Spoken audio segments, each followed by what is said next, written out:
Welcome, everybody. Whoa.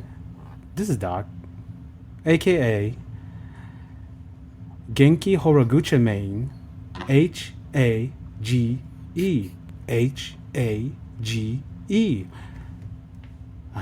We have no Dragon Gators here.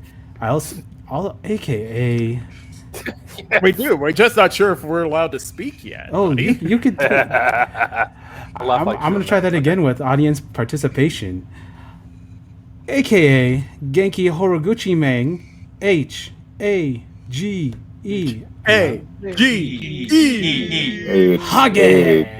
Clap, clap, clap. Yeah. AKA Big Naturals vibes. AKA Special Canis. Wait, aren't they killing that stable now? No, sorry. Hopefully not. AKA Sexy Yamato. AKA the Mochizuki Goon. AKA Dun Da Dun Fuji. AKA got the head nut shit that make you break your neck. Woo-ha Nation. Got you all in check. AKA Punch Tamago. Gotta mention Team Mexico. AKA Manila Connection Puti. AKA Dingo Takagi. AKA Softar Shimizu. AKA The Problematic Dragon. AKA Ultimo Dragon Fruit. AKA oh man, Magnum Sucio. I want to see you go. Go. I want to see you go. Go. I want to see you go. Go. Here we go. Go. And AK your host.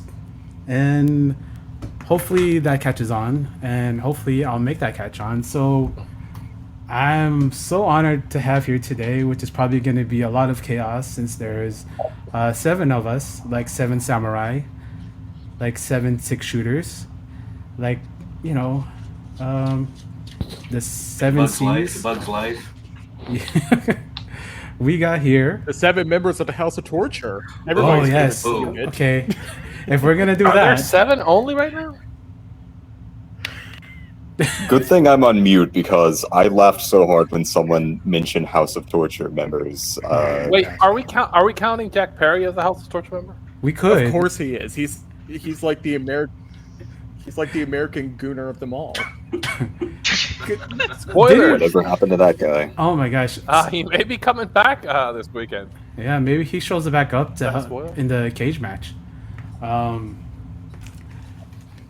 you guys changed my introductions, and you guys are gonna decidedly be my House of Torture because this is evil. Everyone speak at once and run in.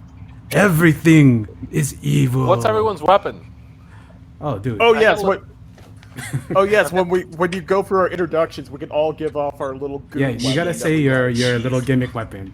Okay? Okay. Starting off.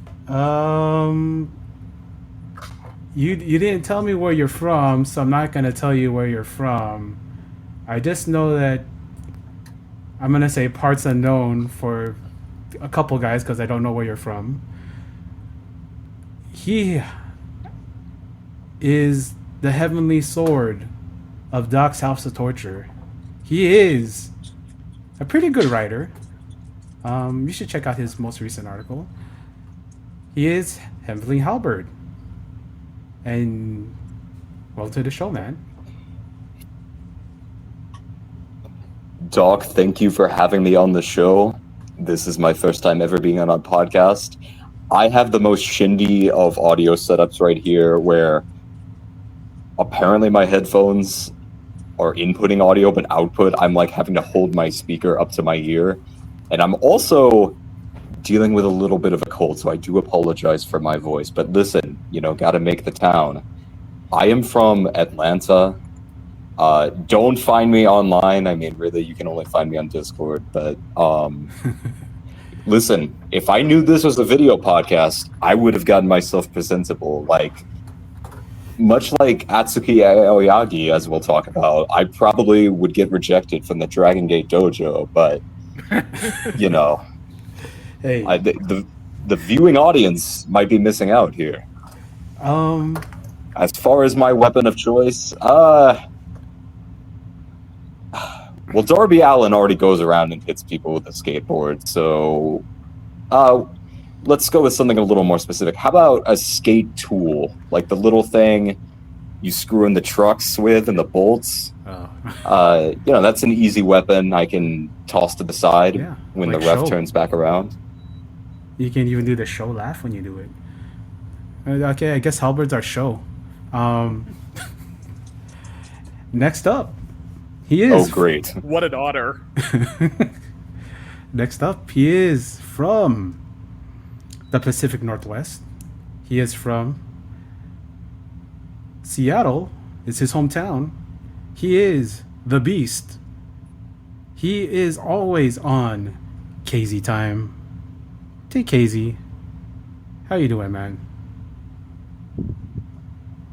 Good, Doc. How are you? I'm pretty good. Good, good. So what's your gimmick weapon, bud? So I've been looking around trying to find a gimmick weapon around the house, and I have. When I was in high school, I bought a gladiator helmet because the face looked like the MF Doom mask, and so I sawed the helmet off. So I'm gonna hit people with a very rusted over, like 15-year-old MF Doom mask. All right, that's pretty cool, man. That's our Lone Star right there. And now he is from Florida. He is also from Hong Kong. He is my young boy, as long as it's allowed, and he's of age. I just want it to be known that he's of age. He's a pretty cute guy. Not so young boy. PontiffMJ. Wait, Japanese of age or American of age? American of age. No. We got a 18. He's way above 18. So Okay. I just want that known. Clarify here. There's no there's all consent here. Everyone's here of consent and of age. Okay. Yeah. Welcome.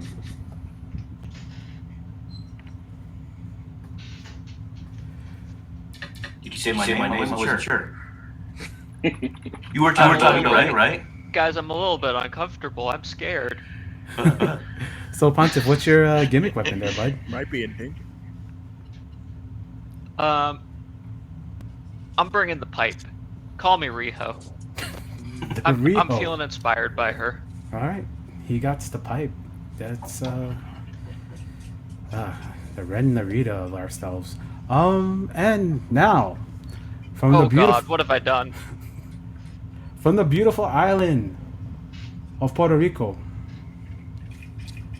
we got ourselves one hell of a guy. He was bullied by Ricky Martin. We got ourselves Tio Nobu himself. Welcome, Toro. Welcome, American Numbers. And I'm bringing the Japanese utility scissors because, hey, in honor of Puerto Rico, I got to bring something where I can basically like get some juice, man. So Japanese utility scissors it is, with the nice little cover. Yeah, you know, that's what you do. You gotta do it. Once again, and now, introducing from Tampa, Florida.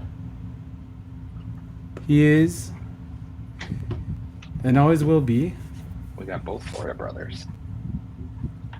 my Florida bro. Oh, we got two Florida brothers in here. We have Zach Florida. I was confused earlier. Hello. It's Zach, aka High Fly Shioka, aka watching future Zach. That's all I got right now. Oh man, we got a couple of echoes there, but you know it's fine. And I want to welcome everyone here that we have right now, and hopefully A couple of our brothers will come back here and join us for the show. But I just want to start off and say, hey, welcome, guys. And I know it seems like it's going to be like a whole thing, but there's 7 people on this show. But I did watch a lot of Inside the Actor Studio with Jim Lipton, and I believe this is possible.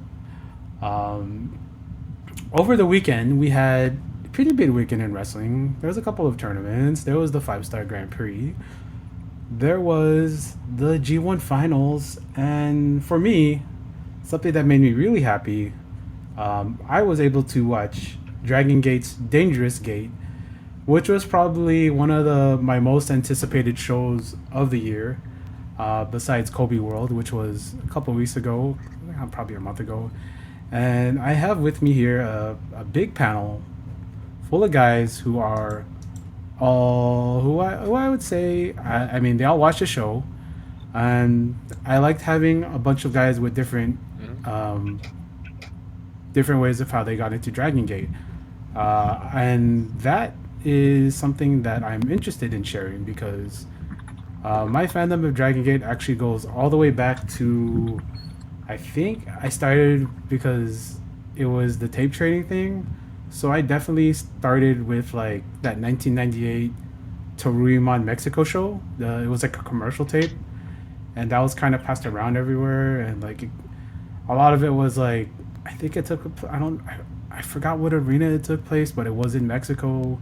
There was Ultimo Dragon, and like you see like the 3 big students. You see Sema, Dragon Kid, and Magnum Tokyo on it, or Tokyo Magnum.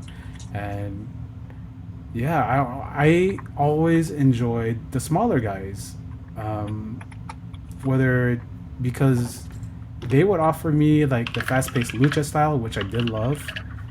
They would offer me something different than what I was getting in WWE. I mean, yeah, WWE did have Super Astros, but they didn't have these kind of wrestlers in it, like these fast-paced lucha guys who also integrated like the Japanese martial arts, the Japanese hard-hitting stiff style. And you know, Dragon Gate, Torimon represented to me like my favorite kind of wrestling because I loved the juniors when I was growing up. Like I loved Jushin Thunder Liger, I loved Rey Mysterio, I loved Juventud Guerrera, I loved Shinjiro Atani, I loved Hayabusa, I loved Great Sasuke, Tiger Mask. Like these are the building blocks of what Lucha Resu is, and that's the style that birthed Dragon Gate because of everything coming from the Dragon system. We talk about guys that come from the Dragon system that have gone on to like bigger things. You're gonna talk about like Ricochet. You talk about Pac. You talk about guys like Shingo Takagi. You talk about guys like, you know, Kazuchika Okada, and then you get to like all the fans of Dragon Kid, who in my opinion is one of the most influential wrestlers in Poro, because so many people got influenced by him, especially in the Joshi world, because I know, like, you name them, like Starlight Kid, Io, Mayu, like all of these like star wrestlers brought with them, like they all got influenced by Dragon Gate, or they were trained in the Dragon system. Well, you're forgetting a. Oh, and we have a run in here. Uh, We have yeah. from Parts Unknown. The House of Torture run in. Yeah. We have from Parts Unknown the host of my favorite podcast, and I mean podcast. I don't mean wrestling podcast. I mean my favorite podcast. One half of Southern Fried Wrestling. He is PunishedBidoof. He is Ed. Welcome, Mr. Ed. Howdy. Yeah, thank you. Yeah, sorry, Mr. Ed, I guess. Thank you so much. I deeply apologize. My computer decided to force a restart on me in the middle of everything, so that was fun. Other than that, I promise that the Southern Fried WrestleCast, my show, doesn't have a bunch of forced restarts, because if they did, we just edited them out. Yeah, I don't do any editing here. I guess if I had to choose a weapon of choice for my House of Torture, I guess it's a bit of a throwback for Dragon Gate. I have some resistance bands. Gosh, we got some Blood Generation in here, huh? You know what? The female audience of the Dragon Gate shows would probably appreciate that and get kind of weird about those bands. So I actually would. There's a couple of ladies we've seen in the audience who would really get into that stuff. Yeah. Oh, gosh, I went to a couple of Dragon Gate. I went to a Dragon Gate show in Japan, and like when we're over here, right? We talk about stuff like. We talk about like how girls like throw themselves all over Hangman. We see it on the Discord. We see it on social media. Everybody like basically splashing their screens with whenever he pops up. It's not just the girls too. Also, some of the guys. Shout out to you, Nejma. And like we just Yeah. there's like a palpable feeling when you're in that building. When I was in Korekin and like. BB Hulk was coming out, and like you hear like those little screams, and then those name calling, Hulk, BB, like.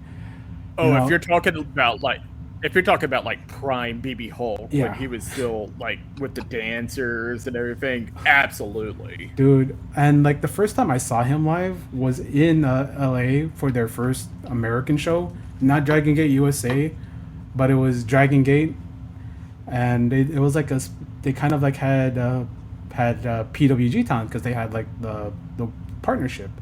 So like I don't know if they flew the dancers over here, but the dancers over were like all Japanese, so I assume maybe they flew them over here and they all did the full song and dance for BB Hulk, and nothing made me want to be BB Hulkamaniac more than seeing him dance. I know for DG USA they just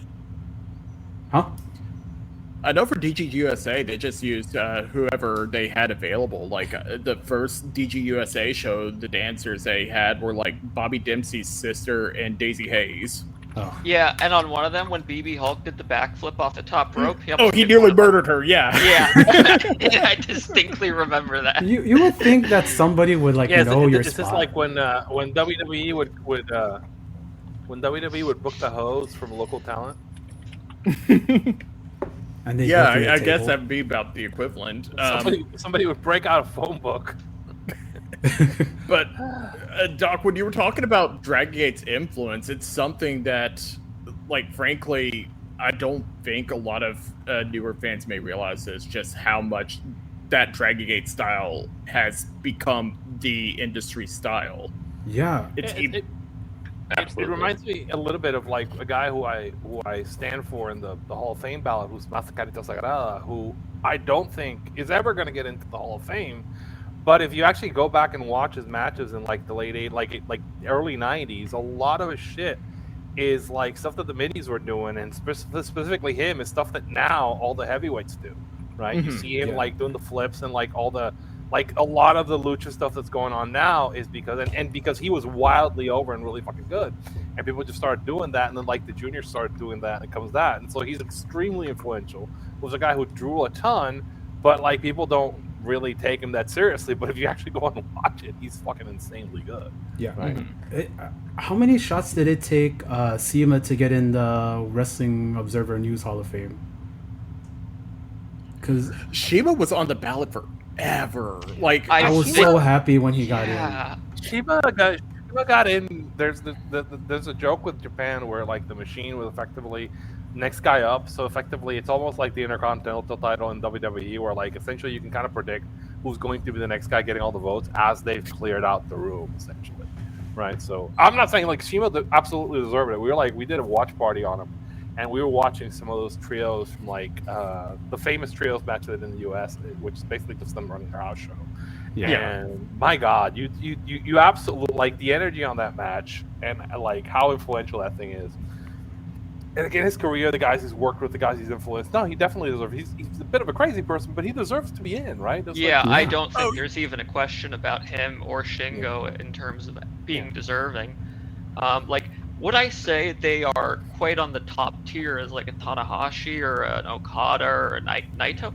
Probably not like that level, but they're like a tier below that in terms of they absolutely deserve to be in there. And I think someone like Shima, I think he hits all three categories.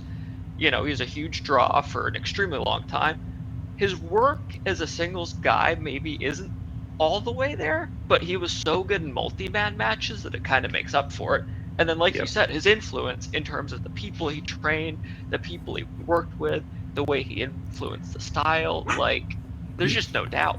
Yeah. There's a running joke we had where we tracked down which show, if you like the Spider-Man movie where he wrestles, and if you track it down, it's definitely like if you go by real life shows, definitely a Dragon show. Like, yeah, definitely Spider-Man can't exist in this world because Shima would have recruited him. Shima would not have let him walk out. It's like he would not have let him walk out of that show. Oh, absolutely. No, like, no, you are my new tag team partner. Yes, Especially if when he pops his top off. Like even if he doesn't have like the body of singles work to him, there's a number of people who you can have that debatable argument with.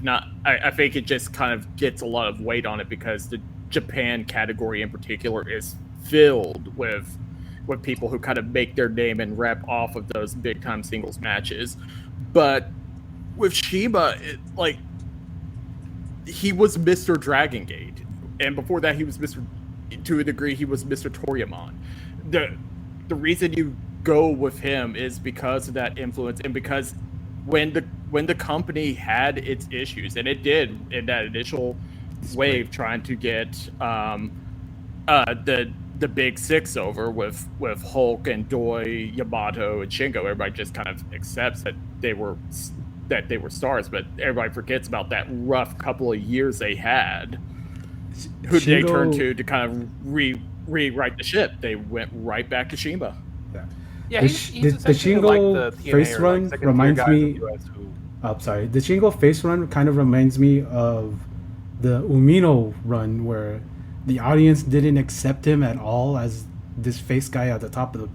But at least they gave Shingo the belt. At least they went with somebody. There's a guy in current Dragon Gate that I see a lot of the parallels with Shingo on, and I'll be happy to point those out when we get to that. But I'm sure I'm not the only person who sees it with him. Oh, yeah. There's a couple. There's so much good in this. And, like, when I think about the influence of Dragon Gate, like, from Roman Reigns, freaking the drive-by kick, that's a Milano move, from the Shield Trios matches, and who came from there.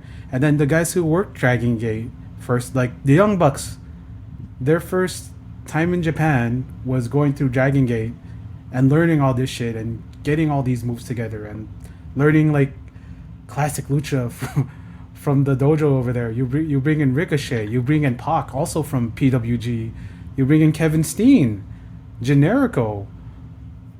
It's like a who's who of like who ran wrestling over the last 20 years.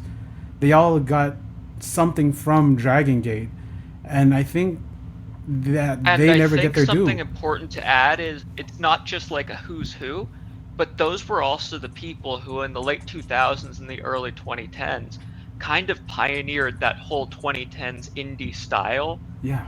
Like that kind of synonymous with PWG style, and totally that then became like just the industry standard. And so like those people became super influential in their own right as well. Yeah. Mm-hmm. Yeah, and it's, I mean, I'm happy to have like this group of people here, and like who have like varying degrees of like, fandom with Dragon Gate and the Dragon system. I know Ed and Mia talked about it. Mia and Turo have talked about it. I know Mia and Tay talked about it, and Tay makes some Dragon Gate videos for his YouTube channel. And my first interaction with Halberd was him. I asked him like, "Hey, do you watch Dragon Gate?" And he said, "Hell yeah." And I want to tell this story about Pontiff because it's pretty important, and this is the reason why I really wanted you here, Pontiff.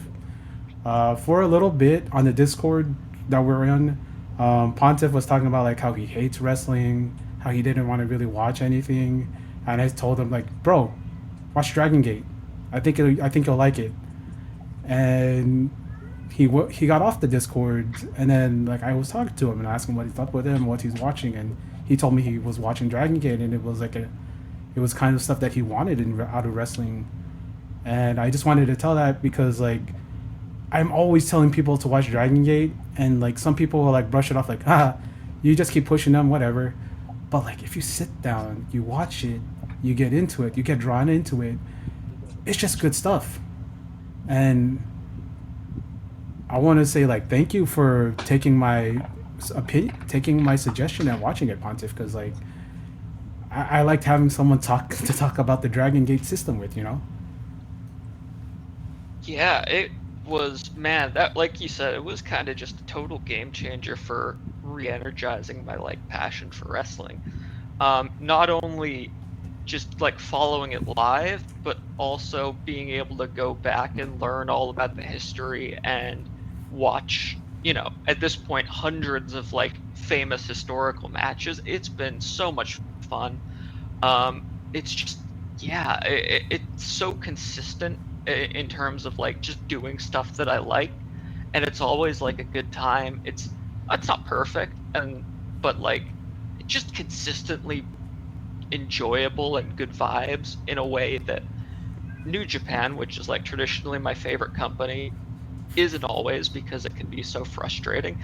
And same thing for AEW, where they have so much outstanding talent, but it can be so frustrating. Whereas with Dragon Gate, generally, it's just satisfying, and I think that's really, really nice. Yeah. And I also want to thank Zakkupo for coming on here, because he has a specific hate for a wrestler from the Dragon system. But he joined us here to review his first Dragon Gate show for a long time. But yeah, man, thank you for joining us. No problem. I can safely say that most of my Dragon I have very limited Dragon Gate watchings or whatever. But I can say that the first show in maybe 2 years I've watched. I don't know. It was right after Dahlia got unmasked. For some reason, I watched that first big show afterwards. Before that, it's been Torium. So, I like matches here and there. Couple matches here and there. Florida Express is my team. We're Express, except the Florida boys. Mm-hmm. So very limited otherwise. Yeah, man. We're still getting a little bit of reverb from you, but it's all right, man. Also, yeah, like this show in particular, Dangerous Gate, I felt it's like one of the most anticipated cards for me. Usually, like their biggest show is Kobe World, which I enjoyed the shit out of. And when we talk about Dangerous Gate, it's kind of like everything converging from what happened at Kobe World and everything since just culminating in this one. It's not like a big important show, but it was a big fun show. And like I think we'll just start off our review here. First match was Homare versus Ishin. Ishin is probably one of my favorite guys, one of my favorite young guys. So is Homare. How the hell is Homare this good after like 2 years? And no, he's Less than 2 not years. even a. He's Not even a year, going to be right? coming up on his first year in September. my God, this dude wrestles like he like, imagine if Nick Jackson could actually had hair and could talk and all that stuff. He is so fantastic. Before he was just like a super kick and a cutter, and now he's so much more than that, and it's crazy. And Ishin is one of the guys who figured out that you can be big and fat and a bully and be over, and he probably looks happier now than when he had those abs because he was in the Brave Gate before, and he is probably one of my favorite he's outright guys. said that he's outright said he's never going back down to that weight. I think he's actually told people whenever they bought like the pictures of him at at that Brave Gate weight. He said, just enjoy that picture while you can, because I'm never going back down. Nor City. Yeah. So, what did you guys think? Well, of that? Wrestlers looking like wrestlers is good. Yeah. Oh, yeah. Yeah. Yeah. I thought this was one of the better openers of the whole year. Yeah, Sorry. Go ahead. Going back to your point about how good Hamari is as a rookie, there's a moment in this match where he did mounted punches to Ishin that looked better than 99% of all wrestlers, no matter their ages. And I rarely take notice of like basic spots like that, but I was like, holy shit, why did his punches look so fucking good? Usually mounted punches Yeah, are I hard kinda to make look good unless you're really laying them in. But, jeez. Yeah, I kind of get that way every time I watch Homare. I notice some other small little detail where it's like, damn, he has figured that out too. He's so good. I noted that his hair bangs had figured out that he was a babyface at heart before he fully did. So good on him to finally catch up to that.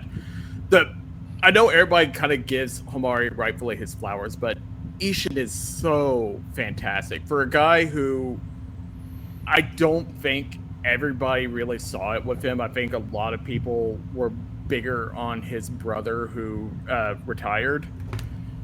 But I kind of always felt that Ishin just had a certain quality that Ricky never quite had. And his work every time he's been called on to do a big singles match, whether it was that King of Gate. He's had a couple of matches now with Mochizuki Jr. that are freaking incredible for a guy his size. And the match he had with Yamato last year was awesome. Yeah. I think there's real potential in him. And he's kind of one of my favorite guys to keep track of in the system right now. Yeah. He really took all the good lessons from Kai. Probably also all the carb lessons from Kai.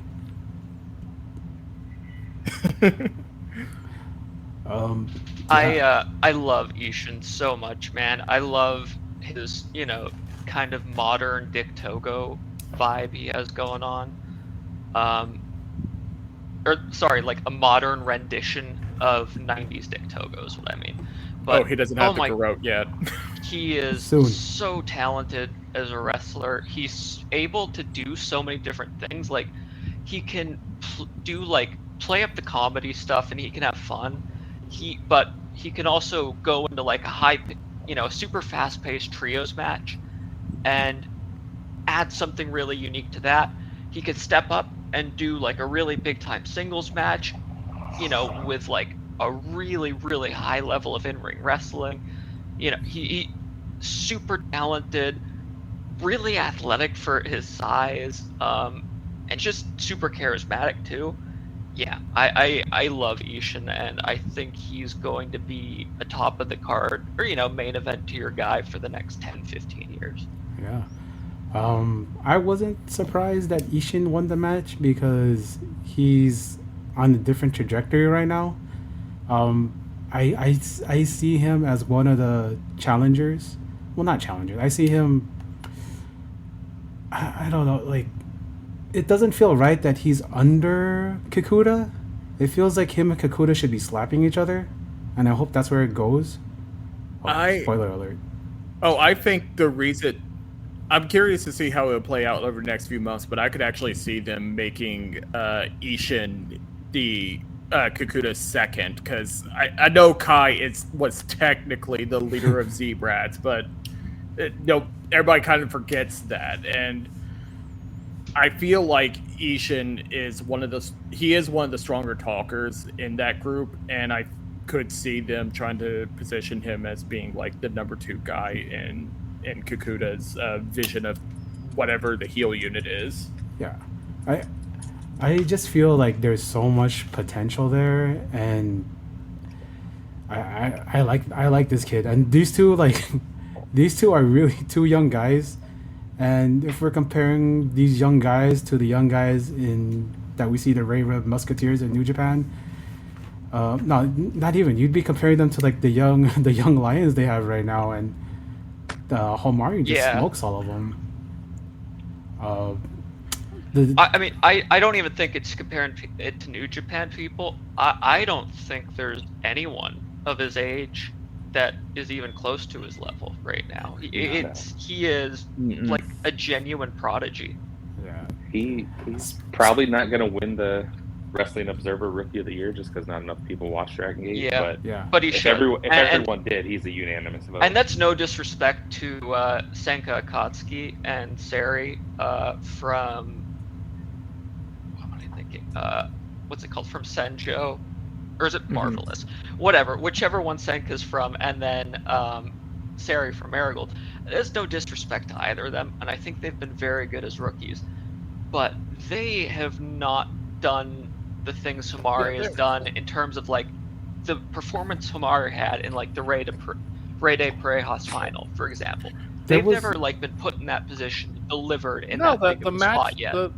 The match a month ago with like the champ, were basically like against Yamato. I mean, obviously he's there to get beat up. That's fine, but I mean, like that's a spot as like the lancer of your lead, you're effectively your lead unit, like getting like a really great match out of the champ, and they're really kind of setting him up to be like the next tag champ with Shun. So like, he's more than up to the task. I mean, being like, maybe not the A guy, but he's like the second tier guy. He's going to be the second tier guy very quickly.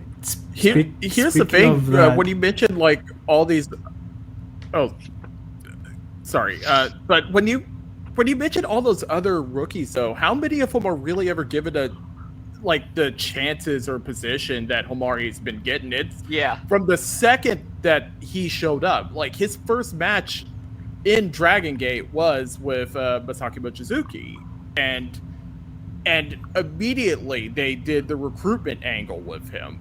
They knew from the beginning how special he was and what they were going to have with him, and from go, they have been doing everything they can to cultivate that. It is kind of funny that he's getting the kind of rocket strap that New Japan used to give. You know, their people were coming in that they thought were stars. He's getting that rocket strap because he's working with the top guys. He's going to continue. He's teaming with like Shun. He's feuding with the top unit. He's probably going to get his ass kicked by the champ at some point.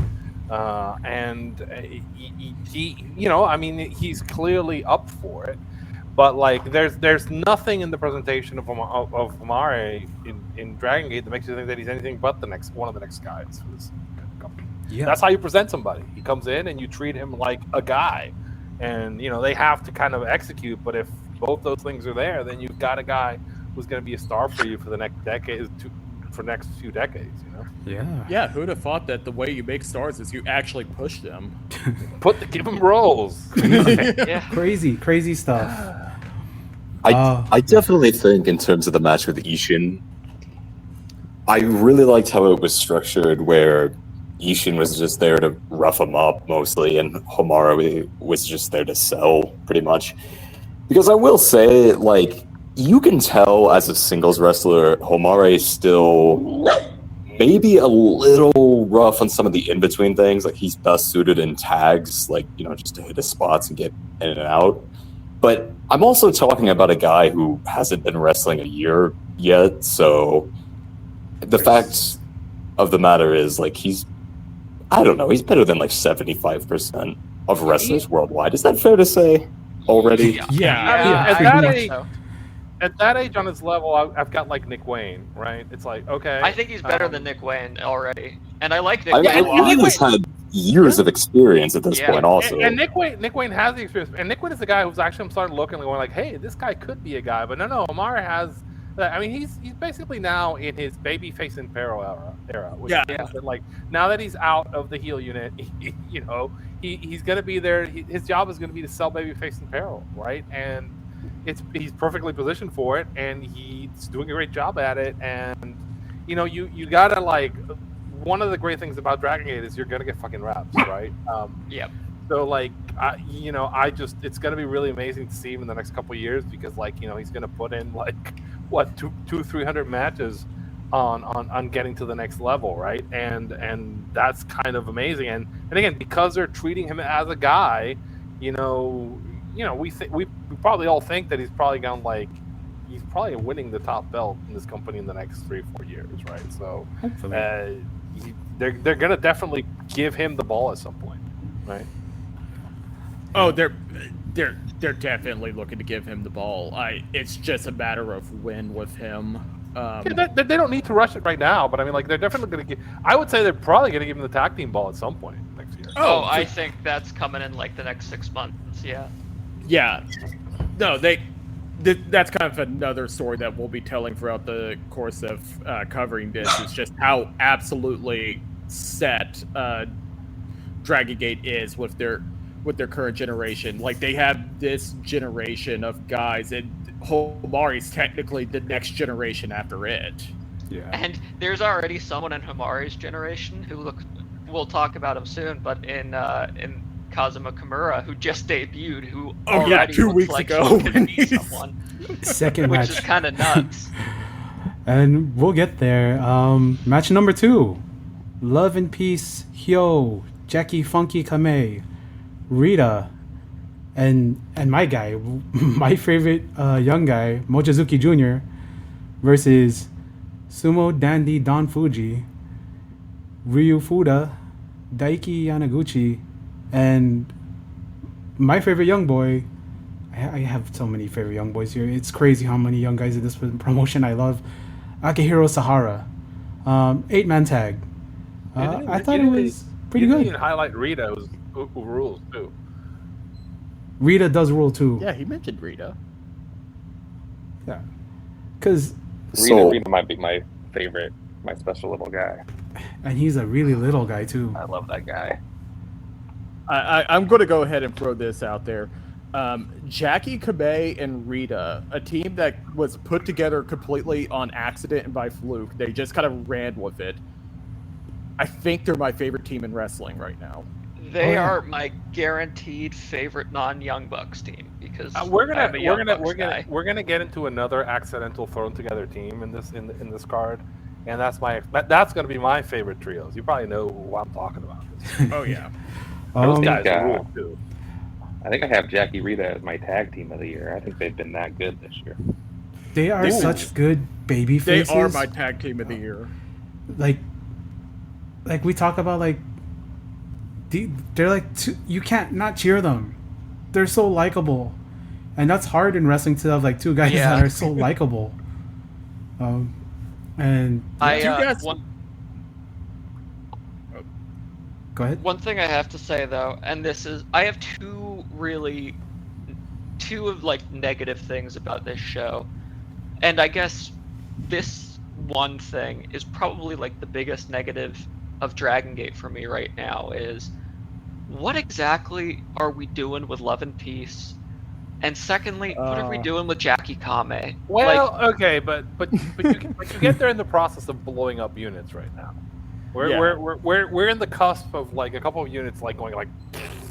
Yeah, but like when you just debut Love and Peace, and then you just keep beating them when they're such a hot unit, it's kind of, I know, it's a vibe killer for me. And Jackie Kamei is someone who I just feel is like, it's been a trend for a while now of him being so consistently underpushed relative to where I think he should be. Like, I'm not saying he needs like a singles push, but like, you know, why isn't he a triangle gate or a twin gate champion at some point? And things like that. Like I said, it's not the end of the world, but it's just one of the two negative things that I come away from the show with is like, I feel like they could probably be positioning Love and Peace and Jackie Kamei specifically better. And Mochizuki Jr. as well, actually. I think it was a missed opportunity to not have them win that twin gate match, or no, I'm sorry, triangle gate match at Kobe World, because you just gave the unit a fresh coat of paint, and they definitely feel refreshed because, you know, Gold Class has had a very tumultuous history. And here they are just kind of in an undercard 8-man tag that, other than Fuda scoring the fall, which I found very interesting because maybe we might finally be doing something with that guy, you know, really didn't need much. My main takeaways beyond how much I loved Jackie and Rita as a team, you're absolutely right. I think Love and Peace, they came together and they've just been losing. I hate to do this, but I had it as an observation that I just jotted down for this, that it really feels like Hyo is the Sonichu medallion of units. Like, you put him with somebody and they just become cursed. This man, he cannot catch a break whenever he's with somebody. And it kind of sucks for him. And I hope they find a way to turn that around eventually. The good news is, like, they're so talented and they're still so beloved that I think they're going to be fine. But it's still, it still sucks for now.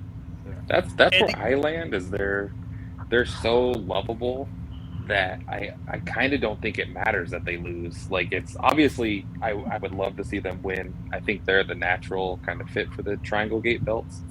But they kind of have like the Chuck Taylor and Trent like best friends aspect, where I'm never gonna stop loving these guys. They can lose 100 matches in a row. I think so too.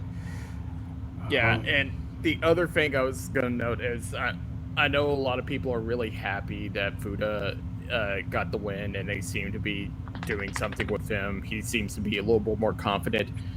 Of the Mochizuki Dojo guys, he's the least interesting to me. I wish Sahara was the one who is getting the shove up, so to speak. Yeah, I'm with you there. I think Sahara is the guy among Mochizuki Dojo. That spot where he went for that shoulder tackle on the apron. Oh, where he just bulldozed this guy on the apron. That was so sick. I love it. That was great. That's real heavyweight stuff, man. Very missed opportunity with Sahara to not just call him Sahara in all caps, the Dragon Gate Classic, for a tough guy. Soon. Soon. Following that match, we got you dressed him like a desert bandit. That's not bad. That's not bad. Following that match, we got the Kantansu Vinegar Prize Battle Royal. This was it was fun for me because I like Punch Tominaga, and he actually showed out in the match. This is the Punch Tominaga match for sure. I got a lot of him. I gotta ask, is this a normal thing in Dragon Gate? The promotional battle royale? Do I sound a lot better now? Sponsor. Yeah. They do like sponsor matches. Okay. Yeah. I thought this was Ultimo stands in the corner, doesn't take any bumps. I thought this was fun. I wish they would. I had the exact same note that Ultimo did not take a single bump and then got out. I know, he's such a king. I love that. Hey, work smarter, not harder. Exactly. That's one of the running jokes with Okada and New Japan is, like, Okada is acting as Ultimo student with New Japan, and he's not fucking eating a pin for anybody in that company. Yeah, I ain't taking a bump for shit there. Sorry, go ahead. He's definitely not gonna lose the unified title anytime soon. He's definitely not gonna fly in to do more than just a couple words. They pay him just to say bitch. But anyway, this was a pretty fun battle royal. I always like it when Kato would eliminate someone and do his jumping celebration. That was fun for me. Anytime I get to see that was fun. We'll talk about that jump in a little bit. Anytime I get to see, like, my guys, like, BB Hulk, Kaigatora, Doi, seeing all of these guys on, like, in a match, Ultimo, like, it's just fun. It's fun. And like, when I see Yoshiki Kato, he has this spot, right, where he does the throat chop. And one of the most famous gifs right now is Tangaloa doing that throat chop combination to Okada. And here we see a mastering class of how to do throat chops from Kato. And Ben-K won, as he should have, because he was, like, the only. I mean, he's one of the guys. There's our Love and Peace win. And that's the Love and Peace win from Ben-K. And that was just fun stuff. After that, we had our, like, 15-minute, which I enjoy, having that break in between these matches and, like, the important matches. That's kind of needed for me. I like having that little rest. And when we came back from our break, I like it a lot as well. Yeah, New Japan used to do this, where they had like they cleared out they would clear out like Korakin to have that little I forgot what it's called. I know there's a word for it, but you have like the little timeout. Intermission. Yeah, you have the intermission. You go out. You would go out during the intermission. You go to the gimmick tables. You like get some merch from the guys, some pictures, and then you come back in when they make the announcement over the loudspeaker. When we come back, we have ourselves our first title match of the night for the Brave Gate. The legendary Masaki Mochizuki versus Tanahashi's bastard son, Ryoya Tanaka. And this was a good match. There's no way Tanahashi hasn't thought about trying to dodge a paternity test on Ryoya Tanaka, because Jesus Christ, he does look like mini Tanahashi. Like, not even like just like the attire and the hair, the face too, and the body shape. It's like he's like Tanahashi Sito. It's he looks. You know who he looks like? He looks like a mix of Tanahashi and Taiji Ishimori. I see that. Oh, I see Ishimori. that. Those are two Ishimori handsome men. a lot. That hair. Yeah. Yeah. And Ryoya Tanaka is another guy who is going to be the Dreamgate champion within the next 5 years. He is so good. It is mind-blowing to me. And how much he's improved just since I've been watching. And over the past, few years, he is awesome. Super smooth high flyer. He's creative. He is able to adapt stylistically pretty well when he's working with someone like Mochizuki. He's obviously really charismatic. He's another guy who is just going to be kind of a guaranteed main eventer, I think. Well, he's the young boy that feels the most like a traditional Dragon Gate guy. Yeah. In terms of his look and his style and everything. The one thing that I think really catches me off guard still with Ryoya Tanaka is he has some vicious chops. Yeah. Yeah. They're so loud. Kagetora is out in the dojo teaching all the young boys how to throw good chops. So there's so many like small guys who can absolutely throw hands. Like Kame is obviously another one. Like, man, they will just beat the shit out of you, and I love it. And Rita's a legit shooter, so yeah. Rita rules so much. I love how fast this match was. It was a Brave Gate match. So it was like, I think it was like 11-12 minutes, and like seeing Mochi actually, he could still keep up this pace and still get all of his stuff in. We talk about when it comes to pro wrestling in America, all the olds who have taken over, won titles, programs are built around them, and how selfish they are. Mochizuki, one of the best wrestlers of all time, one of the Dragon Gate icons of Dragon Gate. 54 years old, still able to go like this, still able to look like that. I mean, he's 54. Look at those abs. And he got skinny for this match. They were calling him Skinny Mochi for this match. And just him being able not just to keep pace with Ryoya, but to like in some parts outwork him, like when they were doing like the high kick spots trade. And I love Mochi, and he in his wisdom put over Ryoya clean, which is something that we don't really see in American wrestling when it comes to like our 50 or 48 and up division. Just America, huh? Yeah. It's only America that has a problem with the older guys. Oh yeah. Also in Japan, beating all the younger stars. the whole reason that New Japan doesn't have anybody made is because none of the old guys put anybody over before, and nobody wants to put anybody over. And then if I go to like CMLL, the best workers are still Blue Panther and Ultimo Guerrero, and they're having a main event. And that was my problem with CMLL before, is Blue Panther and Ultimo Guerrero would be the main events for like 25 years, and nobody young would pop up. So like for Mochi to come in as the older guy, put over Ryoya as he did, that made me happy. this is something that everyone complains about. Well, I mean, and I think Dragon it Gate gives speaks us. to one thing that's actually really. I think it's really important that you contrast how this company knows who their next people are going to be. They've got a plan in place. They know who the people are going to be in the future, and they're going to put them in positions to be successful. And the older, vets are there to help those guys. And I think that's actually kind of like really important that they have that. And we'll talk about another company that really isn't doing that. But like, I think that Dragon Gate is really good about kind of like, they're thinking 5 years down the line on this and developing their talent and making sure that like, it's going to continue to be like a healthy kind of organization going forward. Well, I wonder if, for one, I guess we'll also add talking to Noah to this if we're going to be discussing the problems with old people on top. I was gonna say, when I think of problems with old people in Turo, it's like early 2020s. Noah is maybe the worst example. But Yeah.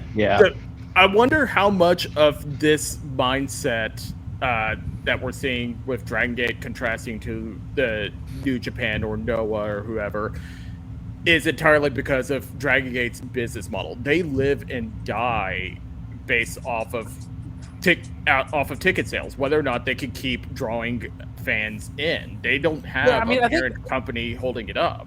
I think the other part that's really important for Dragon Gate is that this is a company that's integrated to the school, right? So essentially the dojo acts as kind of the feeder system for everything, and it's not a thing where you stop training when you really start coming into, like, you start working, but you're still kind of still training, and they're still working you up, and they're still working. There's a plan in place to develop you, right? So like they see these guys as kind of like investments in their future. So really the way they look is tied into how they train these people, and like having that holistic view and thinking, hey, I still want to have a job in 5 years is kind of really important to how they do that. And they're all kind of like, it's really interesting where like the guys who are kind of like running the stuff are the teachers, right? So it does make it like a lot more, it's run more like a martial arts school in a way than you would another place. And it actually like does make it a lot more successful because a lot of people have left, but they have like this very healthy pipeline of the next people coming up, and if people aren't ready, they're putting them in positions to get better. And that's actually really important, right? So it's very much like that attitude of, and we'll get into some of the other companies where like the vets will go like, oh, I ain't putting that guy over. Like, motherfucker, have you ever drawn a dime? 1, 2, and you're not going to be drawing a dime in like 3 or 4 years. So why are you complaining about like if we don't get that guy over, then you're not going to have a job in 3 years. What the hell are you doing? What's so fascinating to me is Masaki Mochizuki, I am confident, is better than every single one of those other old guys. Masaki Mochizuki is maybe one of the 25 best wrestlers in wrestling history, and he can do a job. He can. Why the hell can't these other people do a job? We were having a conversation around like if you could replace.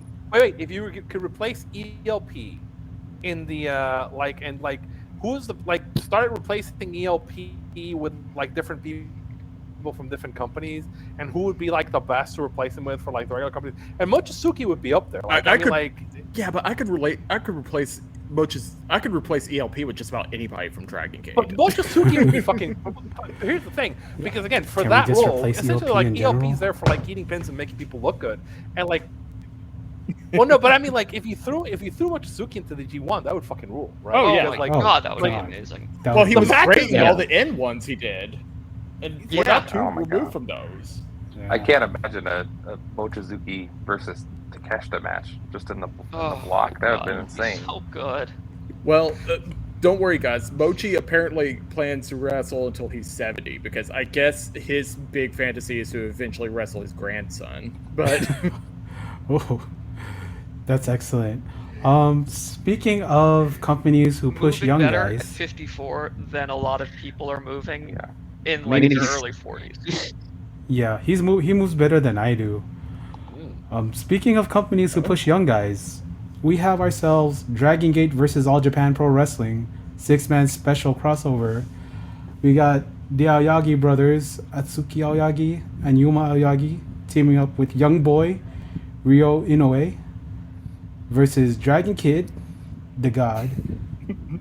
Well, he's not the God. Dragon Kid is the son of God. I'm sorry, Doc. You got to refer to You got to refer to Ryo Inoue by his proper name, Green Boy. Okay, Green Boy. I thought it was what was it, Tame? What was the name that Yamato was calling him? He kept calling him Green Boy. Well, it was like that. Well, I know the announcer guy kept calling him that too, but he kept calling him like I think it's like Tame or something like that, which is like I believe that's like a really it's dishonorable way of saying you or something like that. So it's like a really just the way of calling them. Exactly, like a little shit or something like that, or yeah. Yeah, that rules. Before we talk about the All Japan crossover match, do you all mind if I go back to Ryoya for one moment? No, go ahead. I'm fine talking about Ryoya. Yeah, just a quick thought on the Bravegate match. I love Ryoya's work, except for the finisher.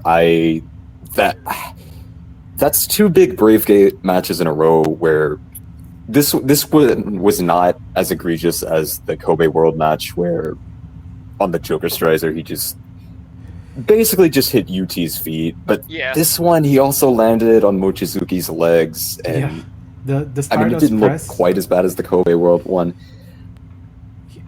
Okay, yeah. He should just stick with that crossroads. You're right, that was not the Joker Strider. But with that being said, I think the Cross Saber needs to be his finisher. Yeah. It looks nasty. It's the kind of finisher you can hit anywhere at any time, which are the best kind of finishers. And I think hope someone gets in his ear and maybe. Oh yeah. Which one is that one? It's like a twist and neck breaker kind of thing. Okay. It's like twist the and Crossroads shout thing. But better. Oh, this one's it's prettier. Much prettier. I remember that one. Yeah. Like he I does think like Tanaka's finisher is like one of the worst moves in his moveset. Yeah, that Stardust press really he is managed to ugly. hit it pretty good on a couple of the house shows they had coming into Dangerous Gate. I don't know. The thing with Ryoya is he's such a clean wrestler that having a finisher that looks as off as that does, like, it's such a noticeable gap because everything else he does looks so good and is so well executed, and then he misses that and you just like, oh god, it's like it's such a obvious blemish. And so yeah, I definitely think he should stick with the cross saber because he's also really creative about like how he's able to kind of find unique ways to kind of counter into it, or have sequences that lead into it. And yeah, I think you should stick with that. Yeah. So we got the All Japan team versus the Dragon Gate team, the Son of God, Dragon Kid, because God is Ultimo Dragon. We got Yamato, such a great guy, and of course we have on his 4th match ever, Kazuma Kimura, and holy shit, did these two young guys showed out. I have no idea where these two got like this much talent this quick, but it's insane. But also like Yuma Aoyagi has been running the All Japan dojo since he was in his early 20s. He was one of the guys that brought up Francesco Akira, and All Japan has been, well, since like 2023, end of 2023, has been focusing on building up all of their young guys, and I love that. I love all the All Japan and Dragon Gate interactions because you have Naruki Doi going over to All Japan, winning their junior titles. I hope they do a Dragon Gate All Japan show because that would be so good. So good. Even, and I like this match. Even though we got a couple of... Apparently Doi is doing a produce show where he's going to have both Dragon Gate and All Japan wrestlers. Yeah. Mm-hmm. Naruki Saito. So I think we're getting that here soon. Yeah. I would love to see the Saito brothers in Dragon Gate just to see how much bigger they are than everybody. Okay, hold on. Let's slow it down. Oh man, you need. Hey, look. If Johnny Valletta can somehow be better in Dragon Gate than he was in All Japan. Who knows with the Saito bros? But yeah, I really like this Fair match. enough, man. I mean, Yeah. So I like the Saitos until the June Triple Crown reign that just will never end. it's a reign that doesn't feel like it has a direction. That's kind of my biggest problem with it. I don't mind the idea of belting him up because the Saitos are stars for them, but I just don't sense that they have any idea where to take it. Yeah, it's gone on too long, and they really should have put it on Ray after he won the Champion Carnival. Or, I'm sorry, not after he won the Champion. Who won the Champion Carnival? Honestly, that tournament is a bit of a blur to me. I despise that tournament, and so I do not remember. I wish it was Ray Cyrus. Saito. It was, yeah. I really wish it was Cyrus. It should have been Kuma Arashi, okay? Hey, you know, All Japan has all these big boys at their disposal. But yeah, you know, we had a couple of like a little bit of goofy Yuma in here, which, I mean, Yeah, they decide to open by molesting Yamato. It's something that he's never countered before in any of his Dreamgate runs.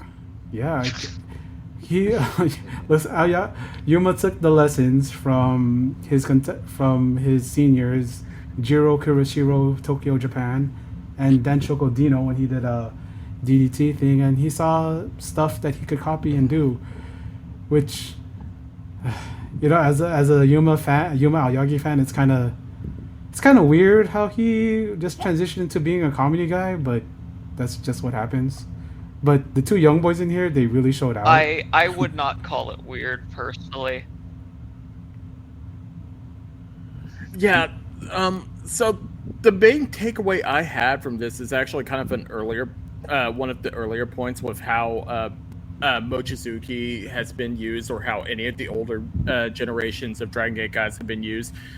This is Yamato's big match after Kobe World, and they have him doing a crossover match with All Japan, but he's not the story of the match. The story of the match is Kimura. Yeah. Right, they put Kimura in with like two like super vets, and put him in a feature match with a cross promotion, and yeah, put him in a big spot. And he said like he showed out because again, it's they're putting him in these safe spots with like, you know, look at the, like, at least from the Dragon Gate side, look at the workers on that match. So like, yeah, it's like it's how you do it, guys. You put these guys with guys who are gonna like make these guys look good. Gee, you know? And boy, did people really want Kimura to pull it out. They so that badly Boston wanted it crowd. by the end. Can we Boston talk about crowd. how good his shoulder tackle looks? Like, Oh, that is I a shoulder know. tackle I that would love fit it. right into the territories. Mm-hmm. That was like a Ron it's Simmons got a great look shoulder inside. tackle. Like, you felt it when you feel like he's running through people, and that's what you love in shoulder blocks. You know, shoulder blocks. How old is Kimura, by the way? 23. How old is Kimura? Do we know? 23. Yeah, 23. So he's like 3 years older than Amari. Oh, jeez. That's kind of insane. 3 years older than Hamari, 2 different years kinda- older than different Mochi kinda, Jr. This is not against him, by the way. He's kind of a different kind of like. It looks like a guy who might have gone to college too. And, He did.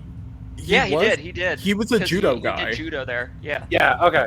Yeah, that makes sense because he's got like good size. Like he probably was a college athlete too. So they. Yeah. Yeah, I was he's- gonna say, I just wanted to say a few things about this match because actually this was my favorite match of the night. I thought it was super heated, really, really physical, which I liked. The Aoyagi stuff, they did a little bit of the silly stuff at the beginning, which you talked about. And I think Yuma Aoyagi's super talented. And I hate the comedy stuff, man. It makes me, well, it's kind of annoying, but like more than anything, it makes me sad because he's such a talented guy, and I just want him to wrestle. But I think what You was could nice- easily forget that he was the Triple Crown champion. Yeah, Feeling like and, he aced with the promotion when he He did. was a top 10 wrestler in the world to me a couple of years ago. Yeah, he was really good, man. That Nakajima match was outstanding. He had an outstanding Kento match. Great matches And with Jake but Lee. I thought for most of this match, at least the second half, like they locked in, they got pretty serious, and it was just really, really, really heated, and I liked that a lot. You felt some hate, you felt some interpromotional pride, and you saw two young boys just beat the shit out of each other. Ryo Inoue's kicks were amazing. Oh god. The armbar spot and then the Boston Crab spot, respectively, were both outstanding. Or super simple spots, but the way they sold them was excellent. The crowd was super into it. It was just really fun, really simple, enjoyable wrestling. And we talk about kicks in wrestling and guys who wear kick pads and slap their thighs. There was no thigh slapping on this show. Well, I mean, there was some for super kicks, but like for guys taking body roundhouses, from those Mochizuki kicking the crap out of people to Mochizuki Senior kicking the crap out of people to Inoue just like, oh man, it reminded me of a couple of guys who used to throw kicks like that, from like a Kakihara or the World Warrior Loki. And speaking of Street Fighter, I do like Aoyagi doing the Chun-Li victory dance. Street Fighter heads know what I'm talking about. Oh god. Yeah, yatta. And yeah, that was pretty cool for me. Our next match was I want to talk about. Oh, yeah, go ahead, talk. To go back. Oh, I'm sorry. To go back to Ryo Inoue for a second. I have liked that guy ever since he debuted in 2022. And he's, even amongst the junior division, he's not someone that it seems like All Japan is interested in pushing. But there was always something there to me where there's fire within him, and it just seems like he cares about wrestling in a way you just don't see with a whole lot of wrestlers worldwide. And I'm a sucker for any wrestler who's inspired by Toshiaki Kawada, who's, depending on the day you ask me, maybe my favorite wrestler of all time. And I thought he showed yeah Oh, we lost. Yeah, he did show great grit, great kicks, just a good performance. All Japan cut his teeth. That's sad. I came away most impressed with him because I am not very familiar with All Japan, and they really let the two young guys shine in this match, and his kicks were phenomenal. I feel bad for Inoue because he worked really hard. He has a great intensity. I just look at him and I'm like, this is the Minowa man. with his Cro-Magnon brow and Hey, he wasn't ugly looking dude, but I liked him a lot. Yeah, I don't know if you guys noticed, but according to one of my DNA tests, I am in the 96th percentile of having Neanderthal DNA. So I am a caveman. Our next gate, sorry Halberd, man. Hopefully you get yourself together. We have the Triangle Gate match with everybody from Mexico. We have representing Noah, Alpha Wolf, and Dragon Bane, Los Golpeadores, and he is crazy, super crazy. Versus Oni El Bendito. Doc, let me do the call. Representando a Los Golpeadores con Alpha Wolf, Dragon Bane y Super La Leyenda, Super Crazy. oh man, it's like watching IWRG. I was very excited for this match until I saw Super Crazy was in it. Yeah, and Super Crazy was kind of like we'll talk a little bit about that because some of the spots that got like ruined a little bit on Super. I mean, could they have not got Galeno for this? I think I was gonna say representando a Dragon Gate, Oni El Bendito, Flamita y Luis Mante. Oh man, I love Lucha. Okay, Lucha is my favorite style of wrestling. And Super Crazy being there is Lucha, because in Lucha you always have the almost 60-year-old portly old guy whose best years were behind him. The one old dude who doesn't look like he belongs I was anywhere anymore. Yes. respected Super Crazy for taking the pin, right? So like, I was shocked that he took the pin at the end. I mean, I thought it was gonna be Alpha Wolf or Bane, but I mean, like, he took it from Monte, who realistically, like, honestly, this team, which they kind of threw together on a tour. We were watching the tour, and they kind of threw together Flamita and Monte, and then they added Oni and Bendito, and this team is fucking cool. I love the Bendito botches. Trios as you're gonna see doing lucha. I love the Bendito botches because they're so funny. And I saw that during the match because they're about to go for the Wolf and Bane were like that. Some of the, every time they, when they were it was like I think he got used to getting the spot calls in Japanese or something, and that kind of fucking threw him, I guess. Yes, because when they were gonna do the tandem Asai moonsault and Bendito just kind of slips, I thought that was funny. Because like he's wearing too much shit. So sad, man. he's so hyped up. He jumps. Probably in and part of that. I think the guy also just kind of is not as much of a natural athlete as some of the others, but this is kind of a who's who of like the indie lucha scene, I guess. Kudos to Dragon Bane and Alpha Wolf for continuing to look completely different every time I see them. Certainly a lot more jacked and tanned than the last time I saw them. There was like a little interesting tidbit that came out from the AAA people that were saying that like all the AAA people can't now really work outside of Mexico. Like if you're AAA signed WWE, you can't work outside of Mexico. So it does actually, and they're kind of like realizing, oh shit, now we lost all these paydays. So you're gonna see, like, this is a kind of maybe like a preview of the future. You're gonna see a lot of these indie guys who are gonna stick out. If they can get booked in Japan and the US, they're probably not gonna want to go into AAA because they can get these bookings that are much more money than like doing the bookings in Mexico. Like, so yeah, I mean, you may be. This is an interesting pipeline to have of people coming in, right? Tony Khan. That's a huge blow to the AAA Relate relationship. How will they ever recover? But for Bendito in particular, this is really the best place he could possibly be. He kind of has his moments where he trips over himself or something, but he's working the best promotion that he could get the most reps with guys who can perfectly cover for him, and he's tagging with two of the best indie lucha hands that he could possibly have with Monte and Flamita. I think Bendito, here's the thing. Bendito, the one problem is going to be that like he's learned to be like an extremely good base here. Like if you watch some of the other trios matches, like he's so good with the smaller people kind of like flying around him and him acting as a base. In this match, it's a little bit straight. It's a little bit of a new thing for him because he's working with guys where he has to kind of like jump around a little more, and I think he was flubbing the stuff because it wasn't him being the base, it was him kind of moving around that was kind of throwing him. Like nobody in Dragon Gate is going to be able to like handle Bendito like Wolf and Bane can. Essentially, Super Crazy made Bendito look like neon in this match. Honestly, it did not stand out to me. Yeah, that's crazy. Super Crazy is only 51.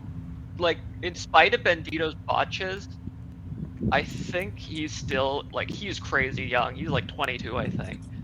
And he's obviously got a lot of potential, and he's already, just working in the Dragon Gate system, clearly, gotten more comfortable and improved already. And so he's a guy long-term who I still think is worth keeping around, even despite some of his issues with the botches and stuff.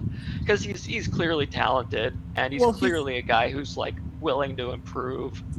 And even with the botches, he's not fucking up things so badly that it just completely kills the match, or he's hurting people and left. He's just kind of accidentally tripping over himself. This was he's not at the level of Dragon Gate's crispness and cleanness.